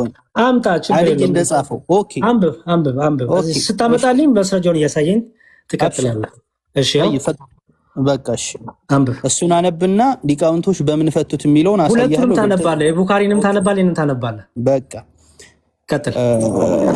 من إلى لزيقا قال الشي فأخذ رسول صلى الله عليه وسلم وليس يحسن يكتب ما صاف هيشلو منبر على مان نبي محمد صلى الله عليه وسلم كذان فكتب صاف مان علي عندي توقع علي مهون علي ميلون أسايا كوي ترقاقا علي مهون علي ميلون علي صاف ميلون أسايا ترقاقا انجي اني راسي كوت إياك أنسي تراسات جمر علي صاف ميلون أسايا لا إله إلا الله محمد رسول الله እሱ ለአንተ ነው ለእኔ አይደለም ረሱልነታቸው። ግን አሁን እንትኑን ስጠኝ።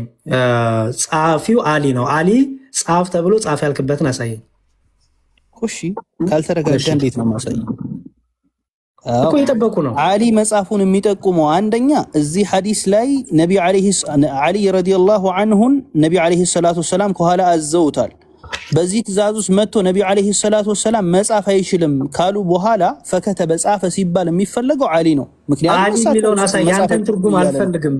ምክንያቱም በሌላ ኢማሙል ቡኻሪ ማሂር በስጠኝ ሐዲሱን የቡኻሪ ራሳቸው ኢማሙል ቡኻሪ በሌላ ሐዲስ ላይ አሊን እንዳዘዙት እንዲጽፍ ቁጥሩን ስጠኝ።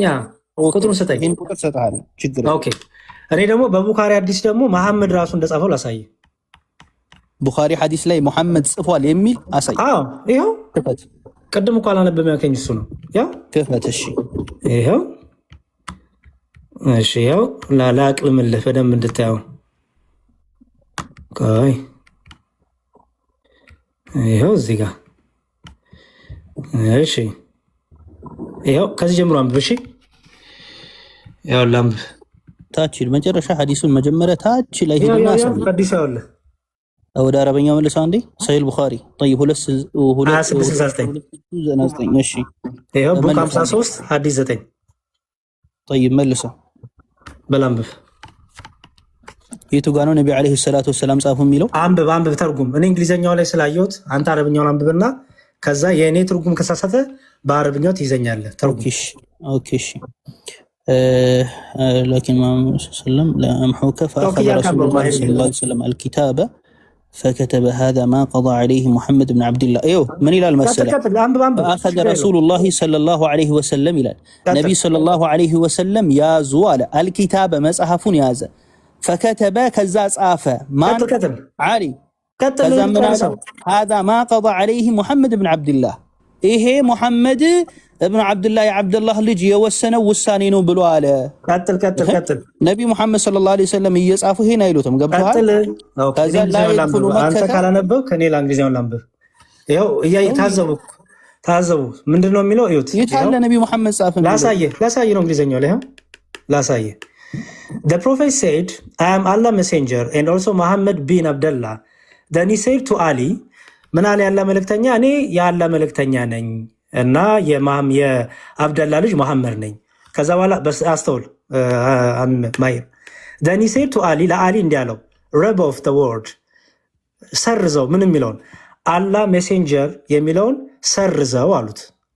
but Ali said አሊ ምን አለ? no አልሰርዝም by Allah I will never rub off your name እኔ አንተን ስም አልሰርዝም አለ። ማ አልጽፍም አልሰርዝም አለ ማ አሊ ሶ ይኸው እዚህ ጋር አላህ ሜሴንጀር ቱክ ዶክመንት እምቢ ስላለ አሊ አልሰርዝም ስላለ የአላህ መልእክተኛ ወረቀቱን አነሱና ኤንድ ሮት ጻፈ። ማ ራሱ መሐመድ ምን ብሎ ዲስ ኢዝ ዋት መሐመድ ቢን አብደላ ሃዝ አግሪድ አፖን ይሄ እኔ የአብደላ ልጅ መሐመድ የተስማማበት ነው ብሎ ራሱ መሐመድ ጻፈ ነው የሚለው። አሊ አልጽፍም ስላለ ሰርዝና ጻፍ ሲሉት እኔ ሰርዤ አንተን ስም አልጽፍም ስላለ ራሱ መሐመድ አንዴ ልጨርስ ራሱ መሐመድ ወረቀቱን አንስቶ ጻፈ ነው የሚለው እንግሊዘኛው።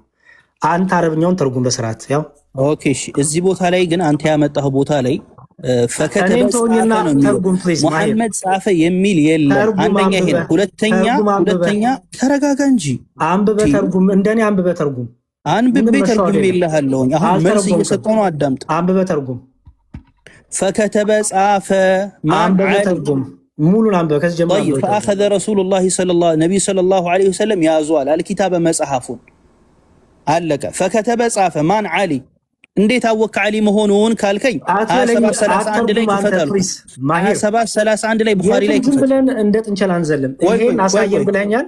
አንዴ ስማኝ ፕሊዝ ማይ እዚህ ጋር ነብዩ መሐመድ ጻፈ የሚል አላሳየህም ማለት ነው። ይሄው እኔ አሳየሁህ እንግሊዘኛው ላይ እንግሊዘኛው ምንድነው የሚለው? አሊ እንግሊዘኛ አትበላንተ ሐዲስ ወደኛ የተስተላለፈው በአረበኛ እንግሊዘኛ አይደለም። ላሳይ መልሰው እዛው ማሂር አንተ አረብኛውን አላነብም ስላልከኝ በስርዓቱ እንግሊዘኛው ላይ ነብዩ መሐመድ ሰለላሁ ዐለይሂ ወሰለም ጻፉ የሚል የለም። ይላል ይሁን ላሳየህ የለም ቀጥታ አይልም። ይሄው ላሳየህ እንደሚል ይታ ላሳየኝ ይሄው እዚህ ጋር አሊ አልጽፍም ሲል ሉክ but Ali said no እምቢ አለ።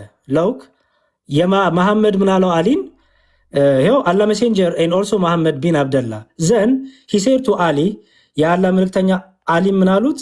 ሰርዘውና ይሄንን ወይም ራበው አጥፋውና ይሄን ወርድ አላህ ሜሴንጀር ብለህ ጻፍ አሉት። ማንን? አሊን። አሊ ግን ምን አለ?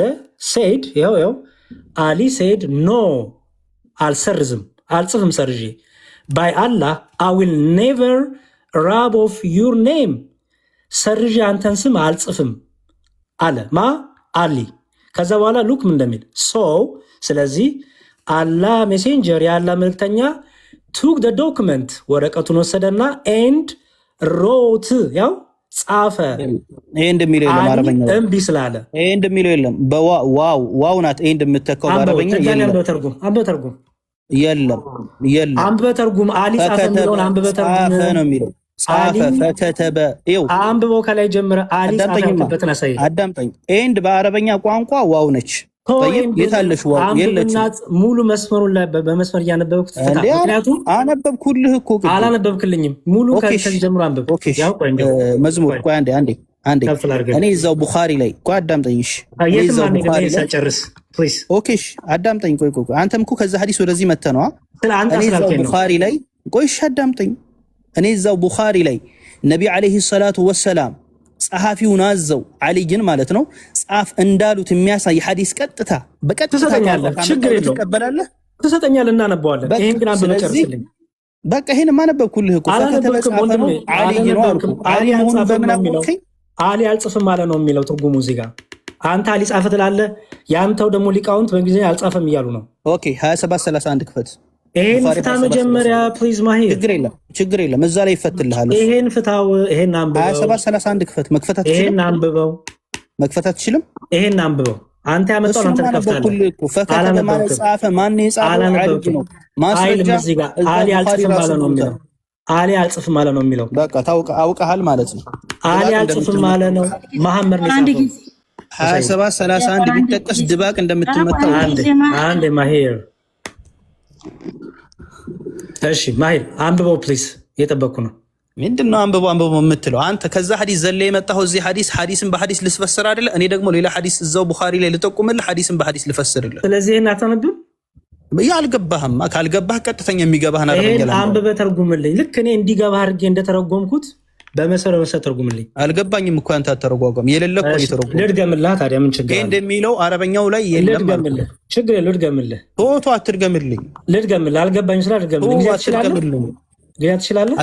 አትድገምልኝ። አያስፈልግ እንግሊዝኛ ማወቅ አይጠበቅብኝም። ትችላለህ ወይ? አረበኛ እንደማትችለው ሁላ ማለት ነው እኮ እኔ የማይጠበቅብኝ አረበኛ በቃ አንተ ትተረጉምልኛለህ። በቃ አልሐምዱሊላህ ለመረዳት እንዲያክል ይችላል። እሺ ተባተሽ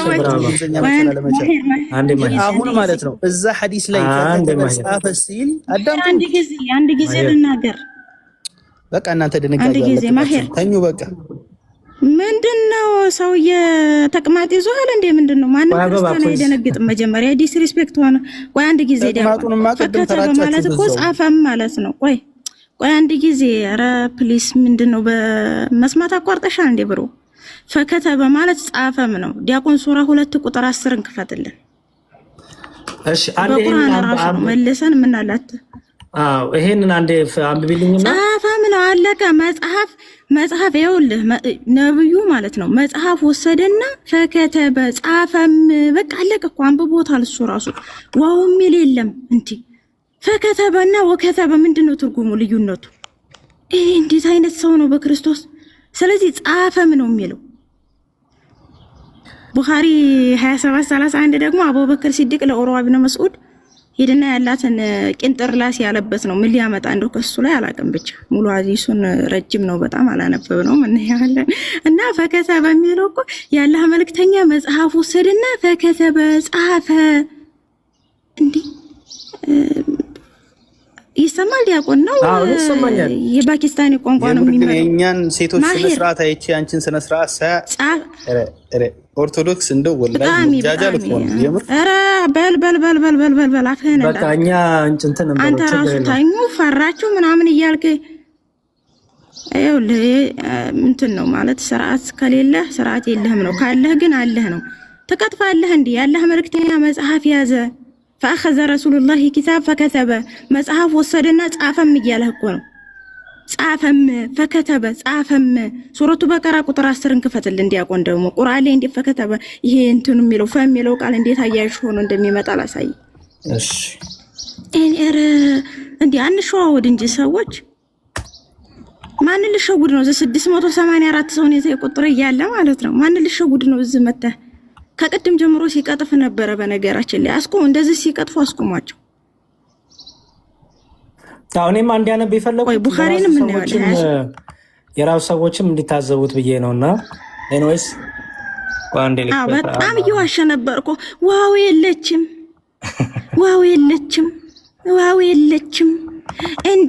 እንደሆነች ና ፈከተበና ወከተበ የሚለውን ልዩነት ና ታሳየናለህ በኋላ ማለት ነው። ሞዴሬተሮች ደግሞ ማለት ነው ስርዓት አጥ የሆኑ ሰዎችን ስርዓት አስይዙ ማለት ነው። ጉንዳንና ሸረሪት በስተዋልና እዛ ነው። እሺ አንዴ ቆይ ህሊና የላቸውም። በነገራችን ላይ ነብዩን በተመለከተ ሲናገሩ ነብያቸውን ህሊና የላቸውም። ህሊናቸውን ሸጠው ነው የሚመጡት። ለዛ ነው ኡስታዝ ኢብራሂም የሚባሉት ይሄ የኢስላም ሸርጡ ምንድነው? 1000 ሰው ግድግዳው ነጭ ሆኖ እያዩ ነብዩ ጥቁር ነው ካለ ጥቁር ነው ብሎ ማመን ነው ያለው። ሱረቱ በቀራ ቁጥር 10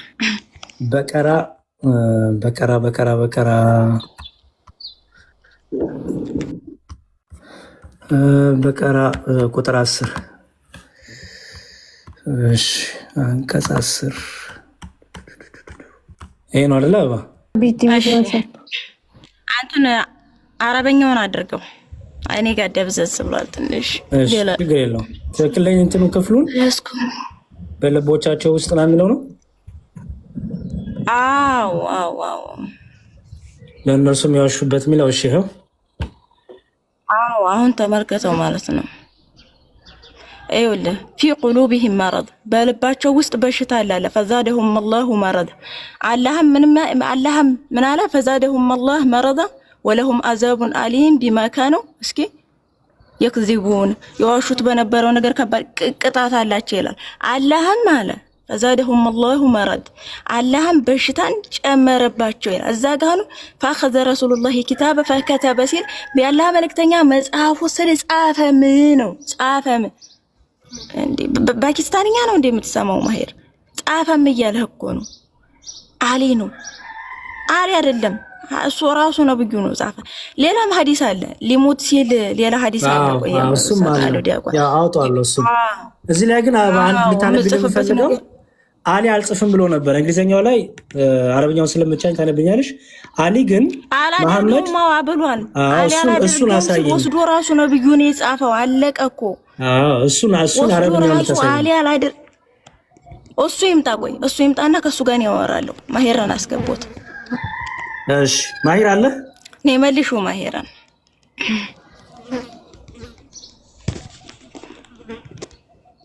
ማሄር አይታየኝም ከታች።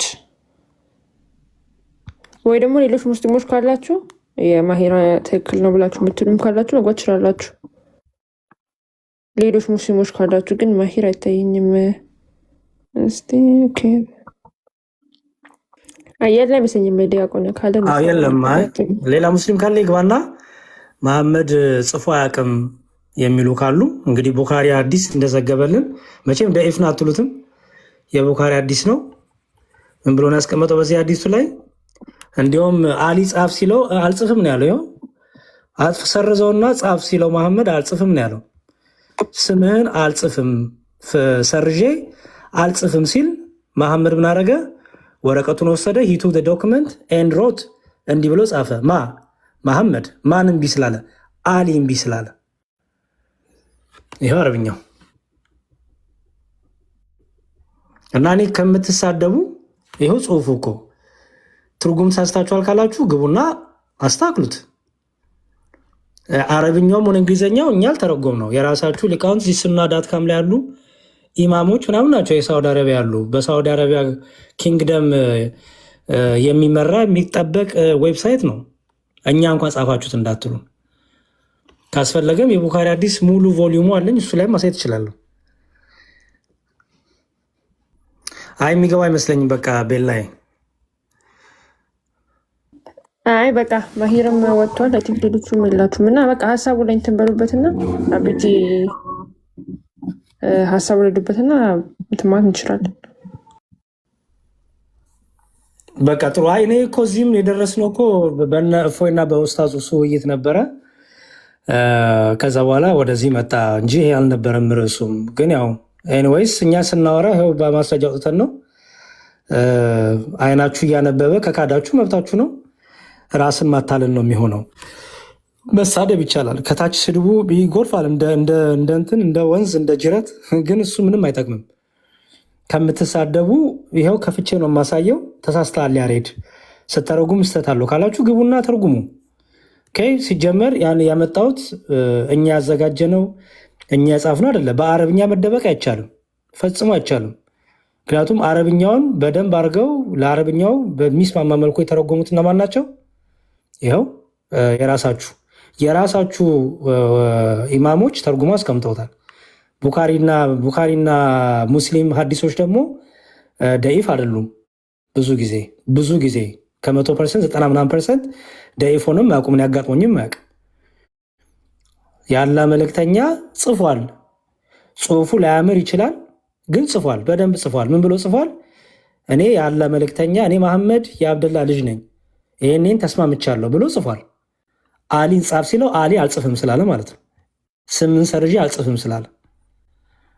ስለዚህ መሳደብ ትችላላችሁ፣ ግን መጽሐፋችሁን ማንበብ መሳደቡ በእንትን አይለውም፣ አይመጥነውም። ማሂር ካለ ግባና እንጨርስ፣ ካልሆነ ግን ይስፋይን ችግር የለውም፣ እኛ መጠቅለል እንችላለን። ቢኒ ያለ ብሩኬ አይ ቲንክ ቢኒ ዞር ብሎ ሊሆን ይችላል። አይ ቲንክ ቡራ እንኳን ለቡራ ይተኛሉ። 2731 ክፈተው ይላል እና ግባና ማሂር አብረን መሄድ እንችላለን። የምታመጣውንም ማስረጃ ማለት ነው። እዚኛው ላይ እንጨርስና አቢት የምትይው ሀሳብ አለ? አቢት አለሽ? ኦኬሽ የለችም። ለማንኛውም ዋናው ነገር ምንድነው የተነሳበት ፖይንት መሐመድ መጻፍ አይችልም ነው። ኦኬ መሐመድ መጻፍ አይችልም ብሎ ነው እንግዲህ ሙስሊሞች እንደዛ ብሎ ነው የሚያምኑት። መሐመድ መጻፍም አይችልም ማንበብም አይችልም ነው። ይህ ግን ፍጹም ከእውነት የራቀ ነው። ኦኬ ፍጹም ከእውነት የራቀ ነው። ምክንያቱም ይኸው ዲያቆን አሳይቶናል። በዚህኛው ሀዲስ ላይ መሐመድ ራሱ እንደጻፈ ማለት ነው። መሐመድ ራሱ እንደጻፈ።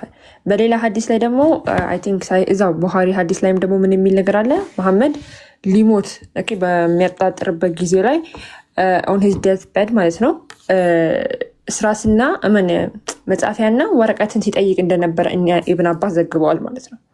በእንትን ሲጋጩ በቁርአን ሲጋጩ ያ ይለኛል እሱ አዲስ እንትን ማለት እንችላለን። እና አምጡልን ብሎ ማለት ይጠይቃቸዋል። ኢብን አባስ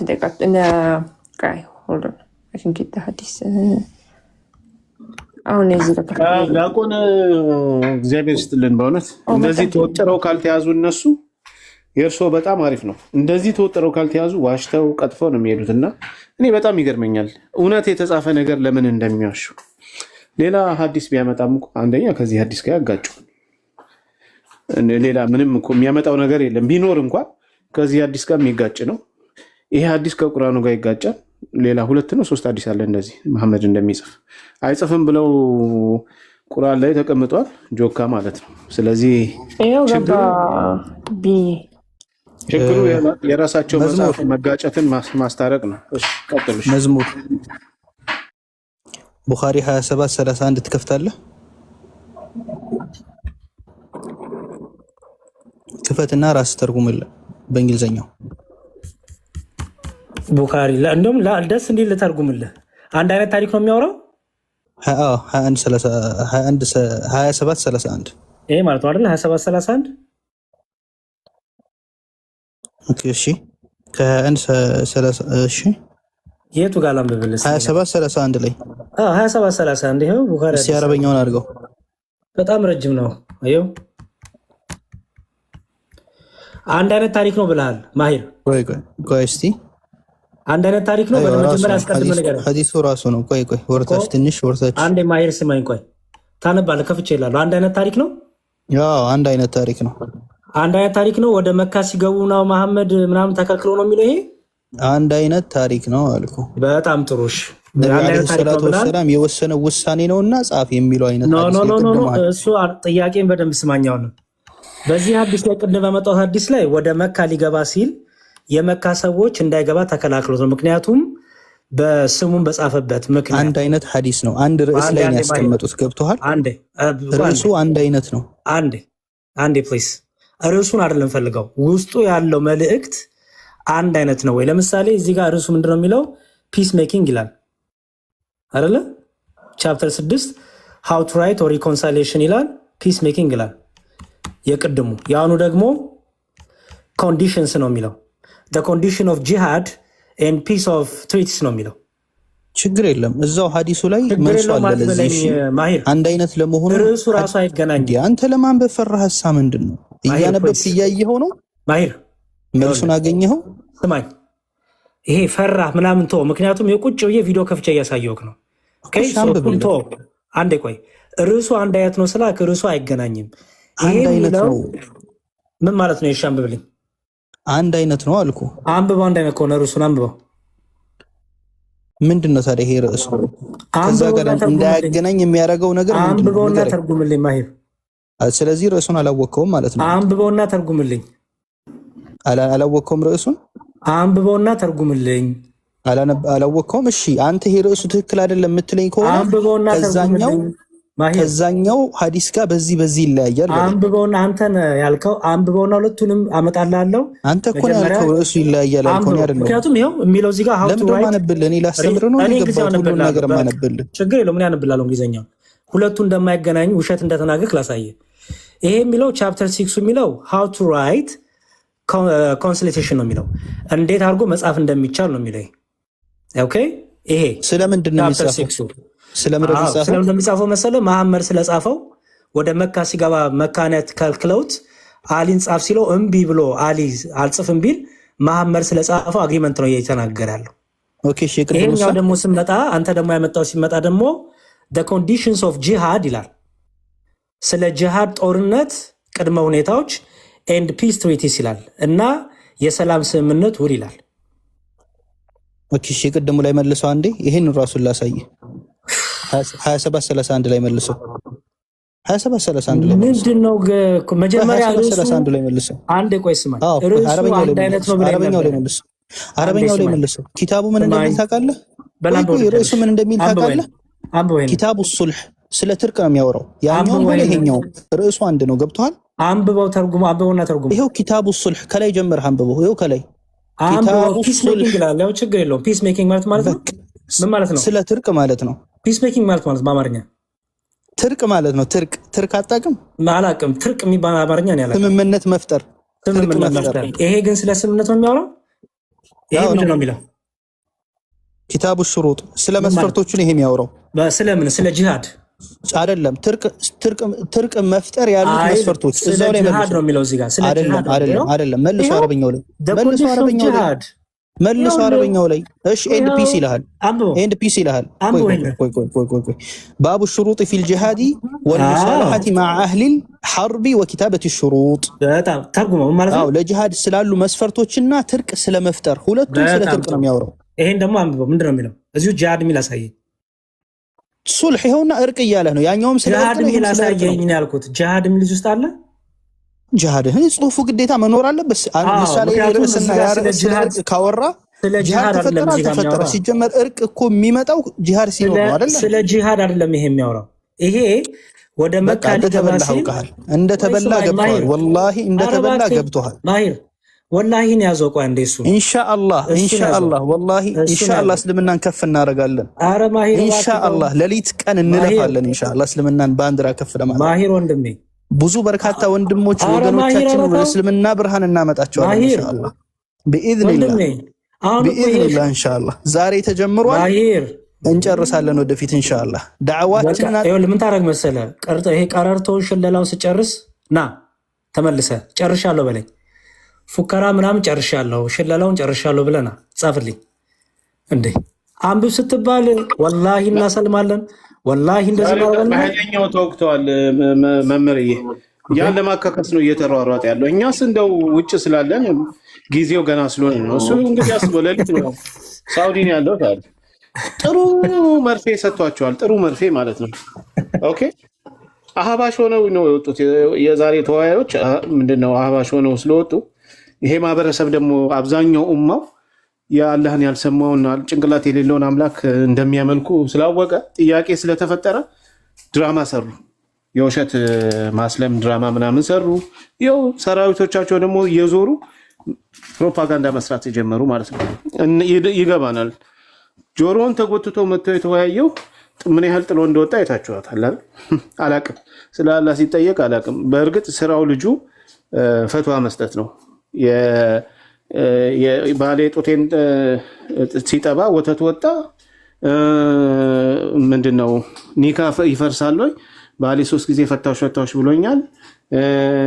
ከባሌ ዘመድ ጋር ምንድነው የሆነ ነገር ጠየቀችኝ፣ እሱን መስጠት ይቻላል ወይ? ይሄን ነበረ ሲሰራ የነበረው ልጁ አያውቅም። ስለዚህ ጥሩ ክትባት ተሰጥቶት ስለ አላህ ሲጠየቅ አላቅም ብሎ ስለወጣ ብቻ ሰዎችን እንትን ለማለት ነው እየተሯሯጡ ያለው። ስለዚህ እሺ ስለዚህ ምንድነው ተረዷቸው፣ ችግር የለም ያጋጥማል። እያለቀሰ እኮ ነው ወንድማችን። ፉከራ ይመስላል እንጂ ለቅሶ ነው፣ ማለቃቀስ ነው። በቃ ዛሬ የሚገቡት ሁሉ ለምን ይገባሉ? ለቅሷችሁን ካልጨረሳችሁ አትግቡ። ግን እዚህ ላይ አንድ ፖይንት ልጨምር። ማንበብ ይችላል ወይ መጻፍ ይችላል የሚለው ጋር ተያይዞ መሐመድ ከአላህ እንግዲህ ተቀበልኩ ብሎ ነው የሚያስበው ወይም የሚናገረው። ሲቀበል ሲወርድለት አያው ምንም ነገር ካላነበበ በቃል ብቻ ከሆነ የተናገረው እና በሰባት ሪዋያዎች ነው እንግዲህ ወረደ ብለው ደግሞ የሚያምኑትና ኤግዛክትሊ አሁን ያለው ቁርአን የተጻፈው ደግሞ በሱሃባዎች ነው። ስለዚህ ያ ሱሃባዎቹ የጻፉት ቁርአን ራሱ ያላህ ነው ማለት ራሱ አይቻልም ማለት ነው። ምክንያቱም መሐመድም ማንበብ አይችልም መጻፍም አይችልም። ሱሃባዎቹ እንዲህ ነው የተባለው ብለው በገባቸው ነው ማለት ነው የጻፉት። እርሱ ማንበብም መጻፍም ካልቻለ አንደኛ ይሄ ነው። ሁለተኛው ቁርአን ላይ ራሱ እንግዲህ ጻፍ አንብብ እያለ ይናገራል አይደል? ሐዲሱ ሲያብራራው ነው አንብብ የሚለውን የሚናገረው እንጂ አላህ ራሱ ወይም ጅብሪልን ሲልክ በእነሱ እምነት ጅብሪል መጥቶ እንዴት ቀጥታ አንብብ የሚል ጥያቄ ያቀርባል ሰውየው ማንበብ ካልቻለ? አንዳንድ ሐዲሶች ኢቨን የታሪኮቹ ላይ ሲራው ላይ የሚያስቀምጠው ደግሞ እንግዲህ ጥሩ የንግድ ስራ እንደሚሰራ ነጋዴ እንደነበር በእውቀቱም የተመሰገነ ነው ምናምን ብለው ነው የሚሉት። እንግዲህ ማንበብ መጻፍ የማይችል ሰው ከሆነ በእውቀቱ የተመሰገነው ይሄ ራሱን የቻለ ፋላሲ ነው። በእውቀቱ የተመሰገነ ነበረ የታወቀ ነው በአካባቢው ምናምን ይላሉ። እንዴት ከድጃን የባለ ሀብት ሚስት ሹገር ማሚ ጠብሶ ይገባል ሲባል የሚያስቀምጡት አንደኛው ማስረጃ ወይም እንደ አመክንዮ እንደ ምክንያት የሚሰጡት መሐመድ እኮ በጣም በጥበቡ የረቀቀ በቃ እንዲህ ጥሩ የተማረ ሲባል ይሄ አይምሮው የበለጸገ አይነት እንደሆነ ተቀባይነቱ ታማኝነቱ የተረጋገጠለት እንደሆነ አይነት ነው የሚያቀርቡት። ማንበብ መጻፍ የማይችል ሆኖ ከሆነ እንግዲህ በንግዱ በእውቀቱ የተመሰገነ የሚሉት እሱም ሌላ ጥያቄ ይፈጥራል። መጨረሻ ላይም ደግሞ በግልጽ ልጻፍላችሁ ሲል ነበር አይደል? አምጡ ወረቀት። እነሱ ሸፋፍነውን ያለፉት ምን እንዲጽፍ እንደነበረ እንግዲህ እግዚአብሔር ይወቀው። እስልምና እኔ የፈጠርኩት ነው ብሎም እኮ ሊሆን ይችላል። ሊሞት ሲል ንስሐ ሊገባ እኮ ሊሆን ይችላል። አምጡ የሚያጋጮቹ ነገር እንዳይኖር እውነቱን ልጻፍላችሁ አላቸው። እነሱ ደግሞ አያጽፍም ብለው እንደውም አሁን ድረስ ይጣሉበታል አይደል? ያኔ ባይከለክለው ኖሮ እያሉ እና አቡበከር ወዘተ ያኔ ራሱ ልጻፍ ብሎ ተጣርቷልና it doesn't make sense። በጊዜው የነበረው በዙሪያው መጻፍ እየቻሉ እሱ it doesn't make sense። መጀመሪያ ነጋዴ ነበረ። ንግድ ደግሞ እንደምታውቁት ውሎች ምናምን አሉት። አሁን ዲያቆን እያቀረብከው ደግሞ የባሰ ውል ስንል የባሰ ስትሮንግ የሚያደርገው ነገር ነው። የእነዛ ውሎች ላይም ስንሄድ ሌላ ጥያቄ ይፈጥራልና እርስ በርሱ የተጋጨ ነው ለማለት ነው በዛው። አሁን ኢብኑ ሐኪም ቃሎት ያሰማልን። አሁን ያሉትን ይኸው እሺ፣ ይኸው ሳሂህ ቡኻሪ 4432 ላይ ሳሂህ ቡኻሪ 4432 ላይ ምን ይላል? ይኸው እዚህ ጋር ርዕሱ ሚሊታሪ ኤክስፒዲሽንስ ሌድ ባይ ዘ ፕሮፌት ይላል። ይሄ የውትድርና ሰልፍ ወይም የወታደሮች እንትን በመሐመድ የተመራ የወታደሮች ስብስብ ወይም ደግሞ የሆነ ዘመቻ እንበለው ዘመቻ ምን ይላል? the sickness of the prophet and his days ይላል። የአላህ መልእክተኛ ሞትን ህመምና አሟሟት ይላል። narrated አብደላ ቢን አብደላ እንደዘገበው ይላል። አብደላ ኢብን አባስ said ኢብን አባስ እንዲህ አለ። ምን አለ? when Allah messenger was on his deathbed and there were some men in the house ታሞ በቃ በአልጋው ላይ እያለ ሊሞት እያጣጣረ እንደማለት ነው። አልጋው ላይ ነበር ይላል እና ሰዎች ነበሩ ቤት ውስጥ ይላል። he said እንዲህ አለ ያለ መልእክተኛ ምን አለ? come near ጠጋ በሉ ወደ እኔ I will write for you something after which you will not go astray የምጽፍላችሁ ነገር አለኝ የምጽፍላችሁ ነገር ምን እንዳትሆኑ ወደፊት ጠማማ እንዳትሆኑ ወይም እንዳትሳሳቱ የሚያደርግ መልእክት ወይ ደግሞ የሆነ ነገር ልጻፍላችሁ ይላል የምጽፍላችሁ ነገር አለኝ አምኑ እኔ ጋር ከነዛ ሰዎች መካከል and you have the holy Quran ያለ መልእክተኛ በጣም ታማሃል በጠና ታማሃል እኛ ደግሞ ቁርአን አለን እጃችን ላይ Allah's book is sufficient for us ይሄ ቁርአን ያላ መጽሐፍ ለኛ በቂያችን ነው ልጻፍ ስላለ ማለት ነው ተጨማሪ ጽሁፍ መልእክት ልጻፍ ስላለ መሐመድ ልጻፍ ስላለ ኦኬ አይ እኛ በቂ መጽሐፍ አለን ቁርአን አለን ይሉታል so the people in the house differed and started disputing ስለዚህ በዚህ ምክንያት በቤት ውስጥ የነበሩ ለሁለት ተከፈሉ ወይም ጭቅጭቅ ውስጥ ልዩነት ውስጥ ገቡ ይላል okay some of them ግማሾቹ ምን አሉ give him writing material የሚጽፍበት ነገር ስጡት so that he may write for you something after which you will not go astray የሚጽፍበት ነገር ስጡት እንስጣው ምክንያቱም ወደፊት እንዳትሳሳቱ የሚያደርግላችሁ መልእክት ስለሚጽፍላችሁ አሉ while the others ሌሎቹ ግን said አህመድ ምን አለ get up ተነስ አለ Ibn Abbas used to say no doubt it was very unfortunate a great disaster that Allah messenger was prevented from writing for them that writing because of their differences and noises አይገርም it was a great ምን አለ a great disaster unfortunate ነው አለ ባለ መጻፉ ምክንያት አለ ኢብኑ አባስ ቅርቡ ሰው የመሐመድ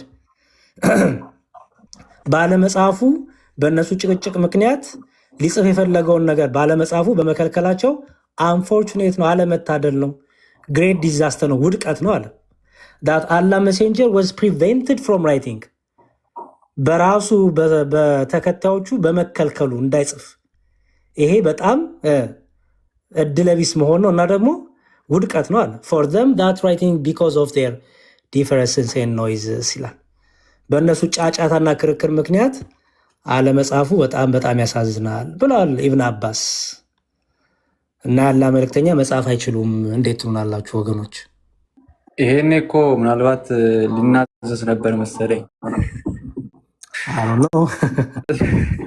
እስከ ዛሬ ያው ብዙ ነገር ፕራንክ ነው ሊላቸው መጻፊያ አምጡ ቢል እምቢ አሉት አባይዞ በጣም ያጠራጥራል ለምንድን ነው የከለከሉት እንደ ቡድን መሪ እኮ ነው ያዩት ባይዞ እንደ ቡድን መሪ ነው ያዩት አስቡት ያንንም ያህል ከሱ በኋላ አንድ ነገር በጣም እስቲ አስተውሉ በተለይ ሙስሊሞች ከሱ በኋላ የሚመጣ ነብይ ከሌለ አስተውሉ እዩት በደንብ አስተውሉት ከሱ በኋላ የሚመጣ ነብይ ከሌለ እንዴት ነው የመጨረሻ ቃሌን ልስጣችሁ የመጨረሻ እንዳትከራከሩ የሚያደርገውን ነገር ልስጣችሁ መጻፊያ ስጡኝ ሲል እንዴት እምቢ ይባላል በጣም በቃ እንደሚሉት የአላህ ቃል ከሆነ አላህን በቃ የአላህን እንትን ቀጥታ የሚያወርድ ምናምን የሚመጣው መንገድ የሚመራቸው እና የመጨረሻው ነብይ ሆኖ እስቲ የመጨረሻ ቃሌን እንደው ነብይ ይቅርና ኖርማል ሰው ሲሞት የኑዛዜ ቃሌን ላስፈር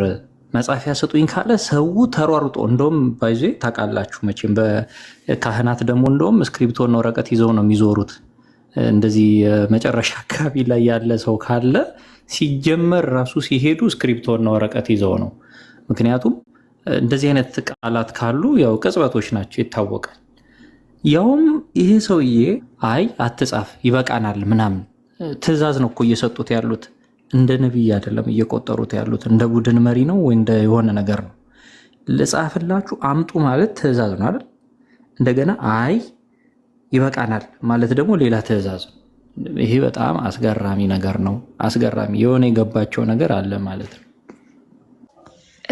እዛ ላይ አጎቴ እንትን ሐዲሱ ላይ አይገስ ዲያቆን የከፈተው ላይ መሰለኝ እንደውም እኮ ኢብኑ አባስ ስለ ነገሩ ኮንክሉድ ሲያደርግ was unfortunate ብሎ የተናገረው አይደለ it was very unfortunate that Allah apostle was prevented from writing that statement for them because of their disagreement and noise በእነሱ አለመግባባትና ሁካታ የተነሳ መሐመድ ሊጽፍ የፈለገውን ነገር ባለመጻፉ ወይም በመከልከሉ በጣም አንፎርቹኔት ነው ብሎ ነው ያስቀመጠው ስለዚህ ላይክ የመጨረሻ ሊናገር የፈለገውን ራሱ ባለመናገሩ እንትን ያላቸውም አሉ የደበራቸውም አሉ ማለት ነው። ምክንያቱም እንደ ነቢይ ስለሚመለከቱት እንግዲህ ያላህ መልእክተኛ እስከሆነ ድረስ ደግሞ መቀበል ነበረባቸው እና ያ ትክክል። ምናልባት እዚህ ላይ እንደው በአጭሩ እንትን ለማድረግ በክርስትናው ስንመጣ የመጨረሻው አይቷን ሞመንት መቼ የሚነጻጸር የሚወዳደር ባይ ተቋረጠ አይደል? ነገ ነው።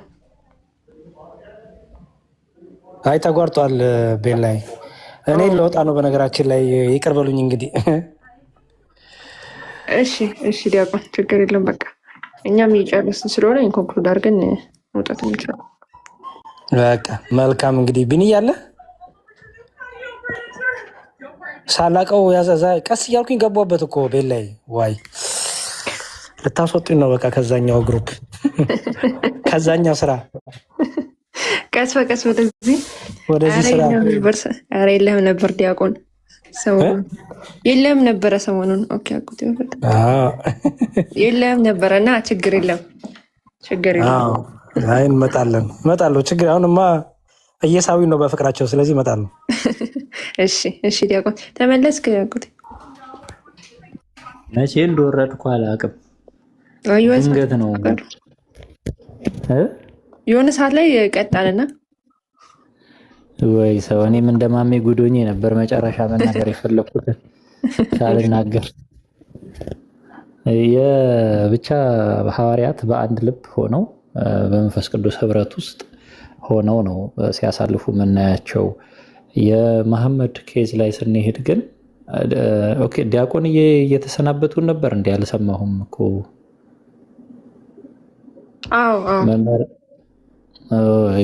እሺ መምህራችን ዲያቆንዬ እንግዲህ ቃልዎት ያሰማልን፣ እግዚአብሔር ያክብርልን ብያለሁ። በእስልምናው ስንሄድ ግን በመጨረሻው ሞመንት ላይ ጭራሽ አንድ መሆን ሲገባቸው እንዴት ሲጣሉ እንደነበር ታያላችሁ። በአንደኛው ሀዲስ ላይ እንደውም የሚገርም ነገር ተቀምጧል። መሐመድ ወደ እንግዲህ እንደ ራእይ እንትን ካለ በኋላ በመጨረሻው ጊዜ ሶሃቦቹ ሲኦል እንደሚገቡ ይነገረዋል። ከፊሉ ግማሹ ማለት ነው። ግማሹ የእሱ ተከታዮች ሲኦል ነው የሚገቡት ይባላል። ከዛ ኧረ ሶሃቦቼ እያለ ይጮሃል። ሶሃቦች እያለ ሲጮህ ምን ነው ሲሉ እንዴት ሶሃቦቼ ጀሃነም ይገባሉ?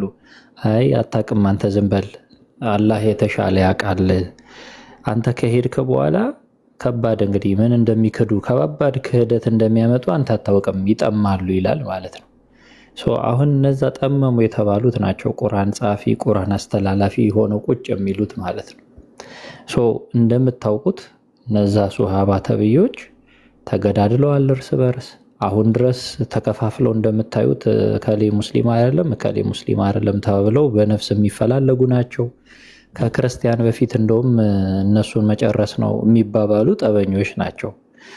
ከዛ በኋላም ባለው ማለት ነው እና የመንፈስ ቅዱስ ፍሬ እንዳልሆነ የምታውቁት ገና ሳይሞት ተለያይተዋል። ቀድሞ በጥቅም ነበር የሚሻረኩት በጥቅም ምክንያቱም ዘርፈው ይካፈላሉ። ሴቶቹንም እንግዲህ ባሎቻቸውን ገለው ይወስዳሉ። ልጆቻቸውን ባሪያ ያደርጋሉ። ለጥቅም አንድ የማይሆን ማን አለ? ሁሉም እኮ አንጃ ቡድን ለጥቅም አንድ ይሆናል። ለምሳሌ ተመልከቱት። ግን ልክ እሱ እንትን ባለበት ቅጽበት የስልጣን ሽኩቻ አጻፈልን ያሉት ባይዞ አንድ እሱ ነው። የስልጣን ሽኩቻ አለ። የብዙዎቹ ሶሃባዎችን የምንረዳበትን መንገድ ማስተካከል እንዳለብን ሁሉ ያሳየናል። በነገራችን ላይ የኢንክሉዲንግ የሚስቶቹንም ማለት ነው። በተለይ አይሻ ደጋፊዎቹ ሳይሆን ያደረጉትን ነገር ስታዩ ብዙ ነገር ያጋለጡ ብዙ ነገር አይሻ እኔ አሁን ሲያሞጋግሷትና እናታችን ሲሏት ያስገርመኛል። ሻያዎች አይወዷትም እንደምታውቁት። እሷ እንደውም ብዙ ምስጢሩ ልታጋልጡ ልትበቀለው ነው የሞከረችው። ሱሃቦቹም ከዛ በኋላ ያደረጉት የራሳቸውን ፍላጎት በማስቀደም የእሱን ደግሞ የሚጠቅመውን ይዘው እንደ ፖለቲካ እንትን ነው የሄዱበት እና በብዙ ወይ ድጋሚ ማየት ይፈልጋል። ኤኒዌይስ መንፈስ ቅዱስ አብሮን ሲሆን አንድ እንሆናለን። ከእግዚአብሔር የራቀ የሰይጣን መንገድ ሲሆን ደግሞ ሁሌ መበጣጠስ መጣላት ነው። ኢቨን ከመጀመሪያዎቹ ሱሐቦች ምርጦች ከተባሉት ማለት ነው እንግዲህ መሐመድ እነዚህ ምርጦቼ ናቸው ብሏቸዋል። ምርጥ የተባሉት ራሱ ግን በዚህ ሌቭል እርስ በርስ የማይስማሙ የሚገዳደሉ የሚጣሉ ናቸው። ከዛ በኋላ ያሉትን አስቧቸው ለማለት ነው። በዚህ አጋጣሚ ብዙ ለማውራት አይደለም አህባሾች የዛሬውን እንትን ውይይት ተከትሎ ለሁሱ ትርጉም ከኪሱ ውይይት ጥሪ አቅርቦለታል በአላህ ባህሪ ላይ ማለት ነው። እና ምን ያህል ልዩነታቸው ምን ያህል እየሰፋ እንደሆነ አንድ ማሳያ ነው። እና ቀጣይ ውይይት የሚያደርገው ከአህባሾች ጋር ነው ማለት ነው። አይ አህባሾችም ምን ሲናገሩ ነበረ? ዛሬ ሁሱ ያስተማረው አስተምህሮ እነሱ እንደማይወክላቸው ተናግረዋል። እነሱ ሳይሆን ትክክለኛው የእስልምና አስተምህሮም እንደማይወክላቸው ሲናገሩ ነበር። እና አናቅም ማንን ወክሎ የተናገረ እንደሆነ እኛ ማናውቀውን አምላክ ነው ሲሉ ነበር። እና ዊች ሚንስ ቴክኒክሊ እንግዲህ መሐመድ የትኛውን አምላክ እንደሰበከ አይታወቅም። የአህባሾቹ ነው ትክክለኛ፣ የውሃብያዎቹ ነው ትክክለኛ አይታወቅም። በቃ ብቻ ሁለቱም ሙስሊሞች ናቸው። አንደር እስልምና ትሪ ውስጥ ናሉትና ለዛ ነው ዋናው ነገር። ሲቀጥል ያው የገባንበትን ዋናው ርዕስ በውይይቱ ላይ ነው። በቃ እንግዲህ ሁላችንም እኛም ነቢያት የሰበኩት አምላክ ነቢያት ያስተማሩት አስተምህሮ እግዚአብሔር ነው ያህዌን ነው ብለን ነበር ስንሞግት የነበረው። ያው ሙስሊሞች ደግሞ አላህ ነው ብለዋል። ነገር ግን ትሬስ ባክ ሲደረግ ከመሐመድ በፊት የማይታወቅ መሆኑን በቃ መሐመድ ይዞት የመጣው አስተምህሮ አንድም ነቢያት በዘመናቸው አስተምሮት የማያውቁት ነው። የማይታወቅ አዲስ አስተምህሮ ይዞ እንደመጣ ተመልክተናል ማለት ነው።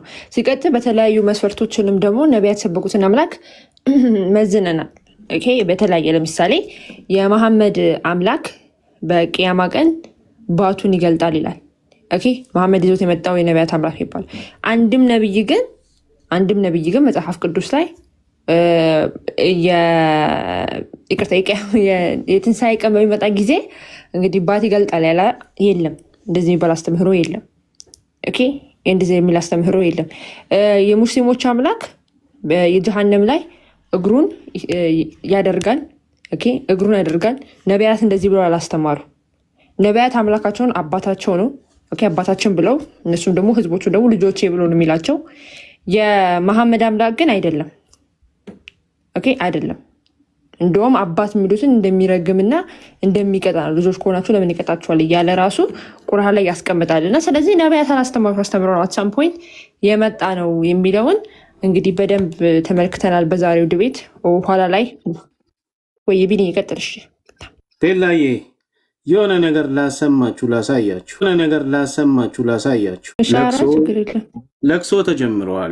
ለቅሶ ተጀምረዋል። ስሙት። አባት ለምን አይባልም? ሚስት ስለሌለው ነው ወይ? ልጅ ለምን የለውም? ምናምን ገብቶሃል? ይሄ ግልጽ በቃ የአሕባሽ ጋር የተያያዘ ስትል ነው ወይ? አሕባሽ ሚሊዮን ትሽ አለለውም ካለ ደግሞ ከታች ነበረ አሽዓሪያ በሚል ያዘው። ሰላም አለይኩም ባክ ውይይቱ መሰለ አርስቱንም ቀይሯል። ይዘቱን ቀይሯል። እግዚአብሔር ነው ወይስ አላህ ነው ትክክለኛ አምላክ የሚለው ርዕሱ ቀይሮ አሁን ምርጥ ነው እንትና ወደ አስማው ሲፋት ገባ። አስፋትና ወሰማ ነው ምናምን የሚባል ወደ አላህ አካላት ገባ ይላል። አያችሁ እንትኑን እንዴት እንደቀየረው።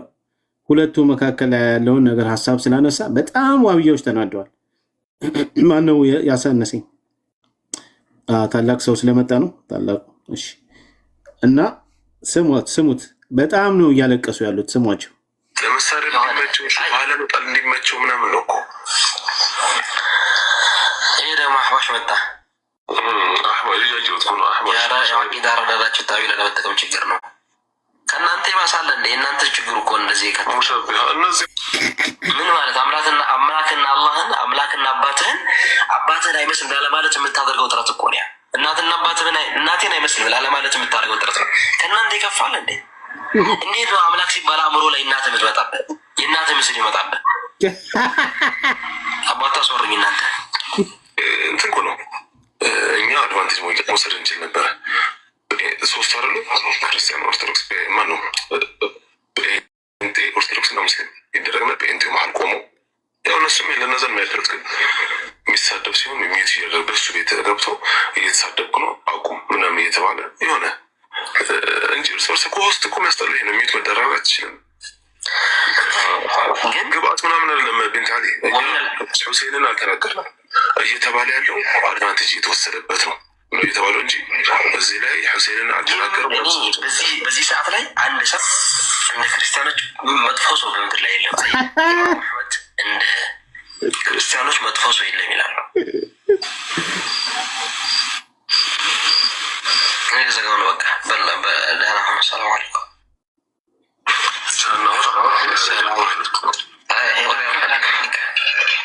ቢያንስ ሰላም አለይኩም ኡስታዝ። እኛ ነው ያነሰድ ነው እንዴና በጣም እኛ ነዳና ያነደድ ነው እኛ እኔ ያነደድኩ አደም ኢብኑ ሰኒ ያነደደ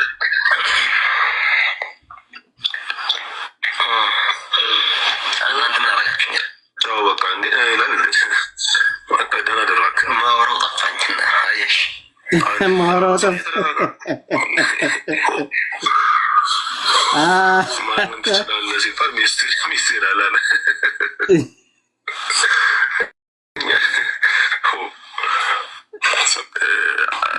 አባት ለምን ይባል። ያ እንግዲህ ውጤቱን ሳይውል ሳያድር ውጤቱን እያየ ነው። ታላቁዬ እንኳን ደህና መጣ። ስንጥቁ ላይ ነው ያስገባው።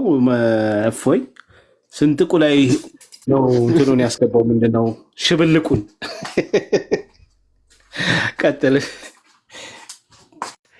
ሰላም ብያለሁ። እንዴት ዋላችሁ? ውጭ ያላችሁ እዚህ ያላችሁ ደግሞ እንዴት አደራችሁ? እኔ ማታ እስከ 4 ሰዓት ከምናምን ጠበኩኝና ፍላይት ስለነበረኝ በጣም ደካክሜ ነበረ። ተኛሁኝ፣ አልቻልኩም። ለካ መጥቷል። እኔ ደግሞ 5000 ብር አስይዤ ነበረ እሱ አይመጣም ብዬ ማለት ነው። ጀለስ ለካ መጥቷል። ውይይቱ ለካ ተካሂዷል። አሁን ስገባለህ እንዳለ ሁሱ የኛ ጀግና የኛ አንበሳ ምናምን የሚል ቪዲዮ በውስጥ አንዳንድ ማተልኳል። ስለቀረ ነው እንዲህ ብዬ ስከፍተው መጥቷል። እንዴ ይሄ ነገር ቡራቅ መገለጥ ጀመረች እንዴ ብዬ ውይይቱን ስላላየሁት ምንም አስተያየት መስጠት አልችልም። ግን ከተናገሩት አንዳንድ ቪዲዮዎች እያየሁ ነበር አሁን ስነሳ ጠዋትና፣ አንደኛ እኔ ሁሱን ማመስገን እፈልጋለሁ። በጣም አድንቀዋለሁ። ማለት ድፍረት በጣም ይፈልጋል። ያለመማር ድፍረት ማለት ነው። ያልተማረ ሰው ሁልጊዜም ቢሆን ደፋር ነው። ምን ውስጥ እየገባ እንደሆነ ሪያላይዝ ስለማያደርገው በጣም ይደፍራል። በቃ ጉዳዩ አይደለም። ሰው 7ኛው ክፍለ ዘመን የተፈጠረን ጣዖት ይዞ መጥቶ ከህያው እግዚአብሔር ጋር አንድ ነው ብሎ ሲመጣ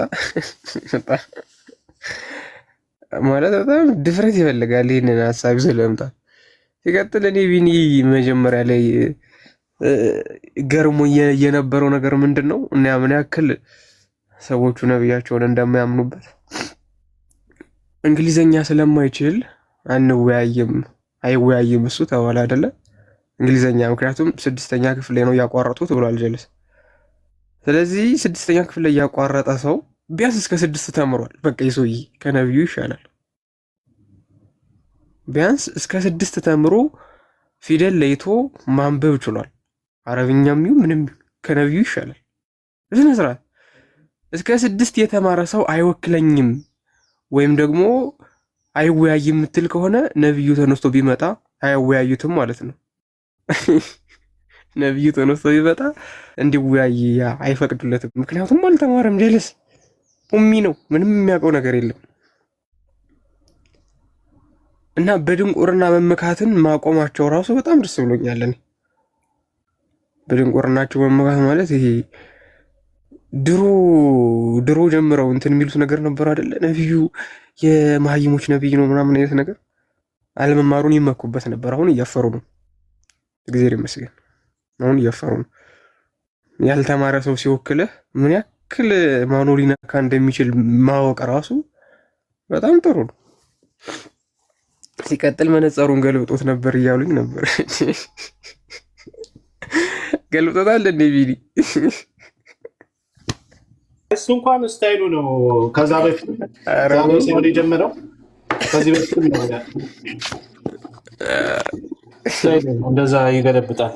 እሺ ወንድሙ ገልብጦበት እንዳይሆን እኮ ብዬ ነው አጠገቡ ያለው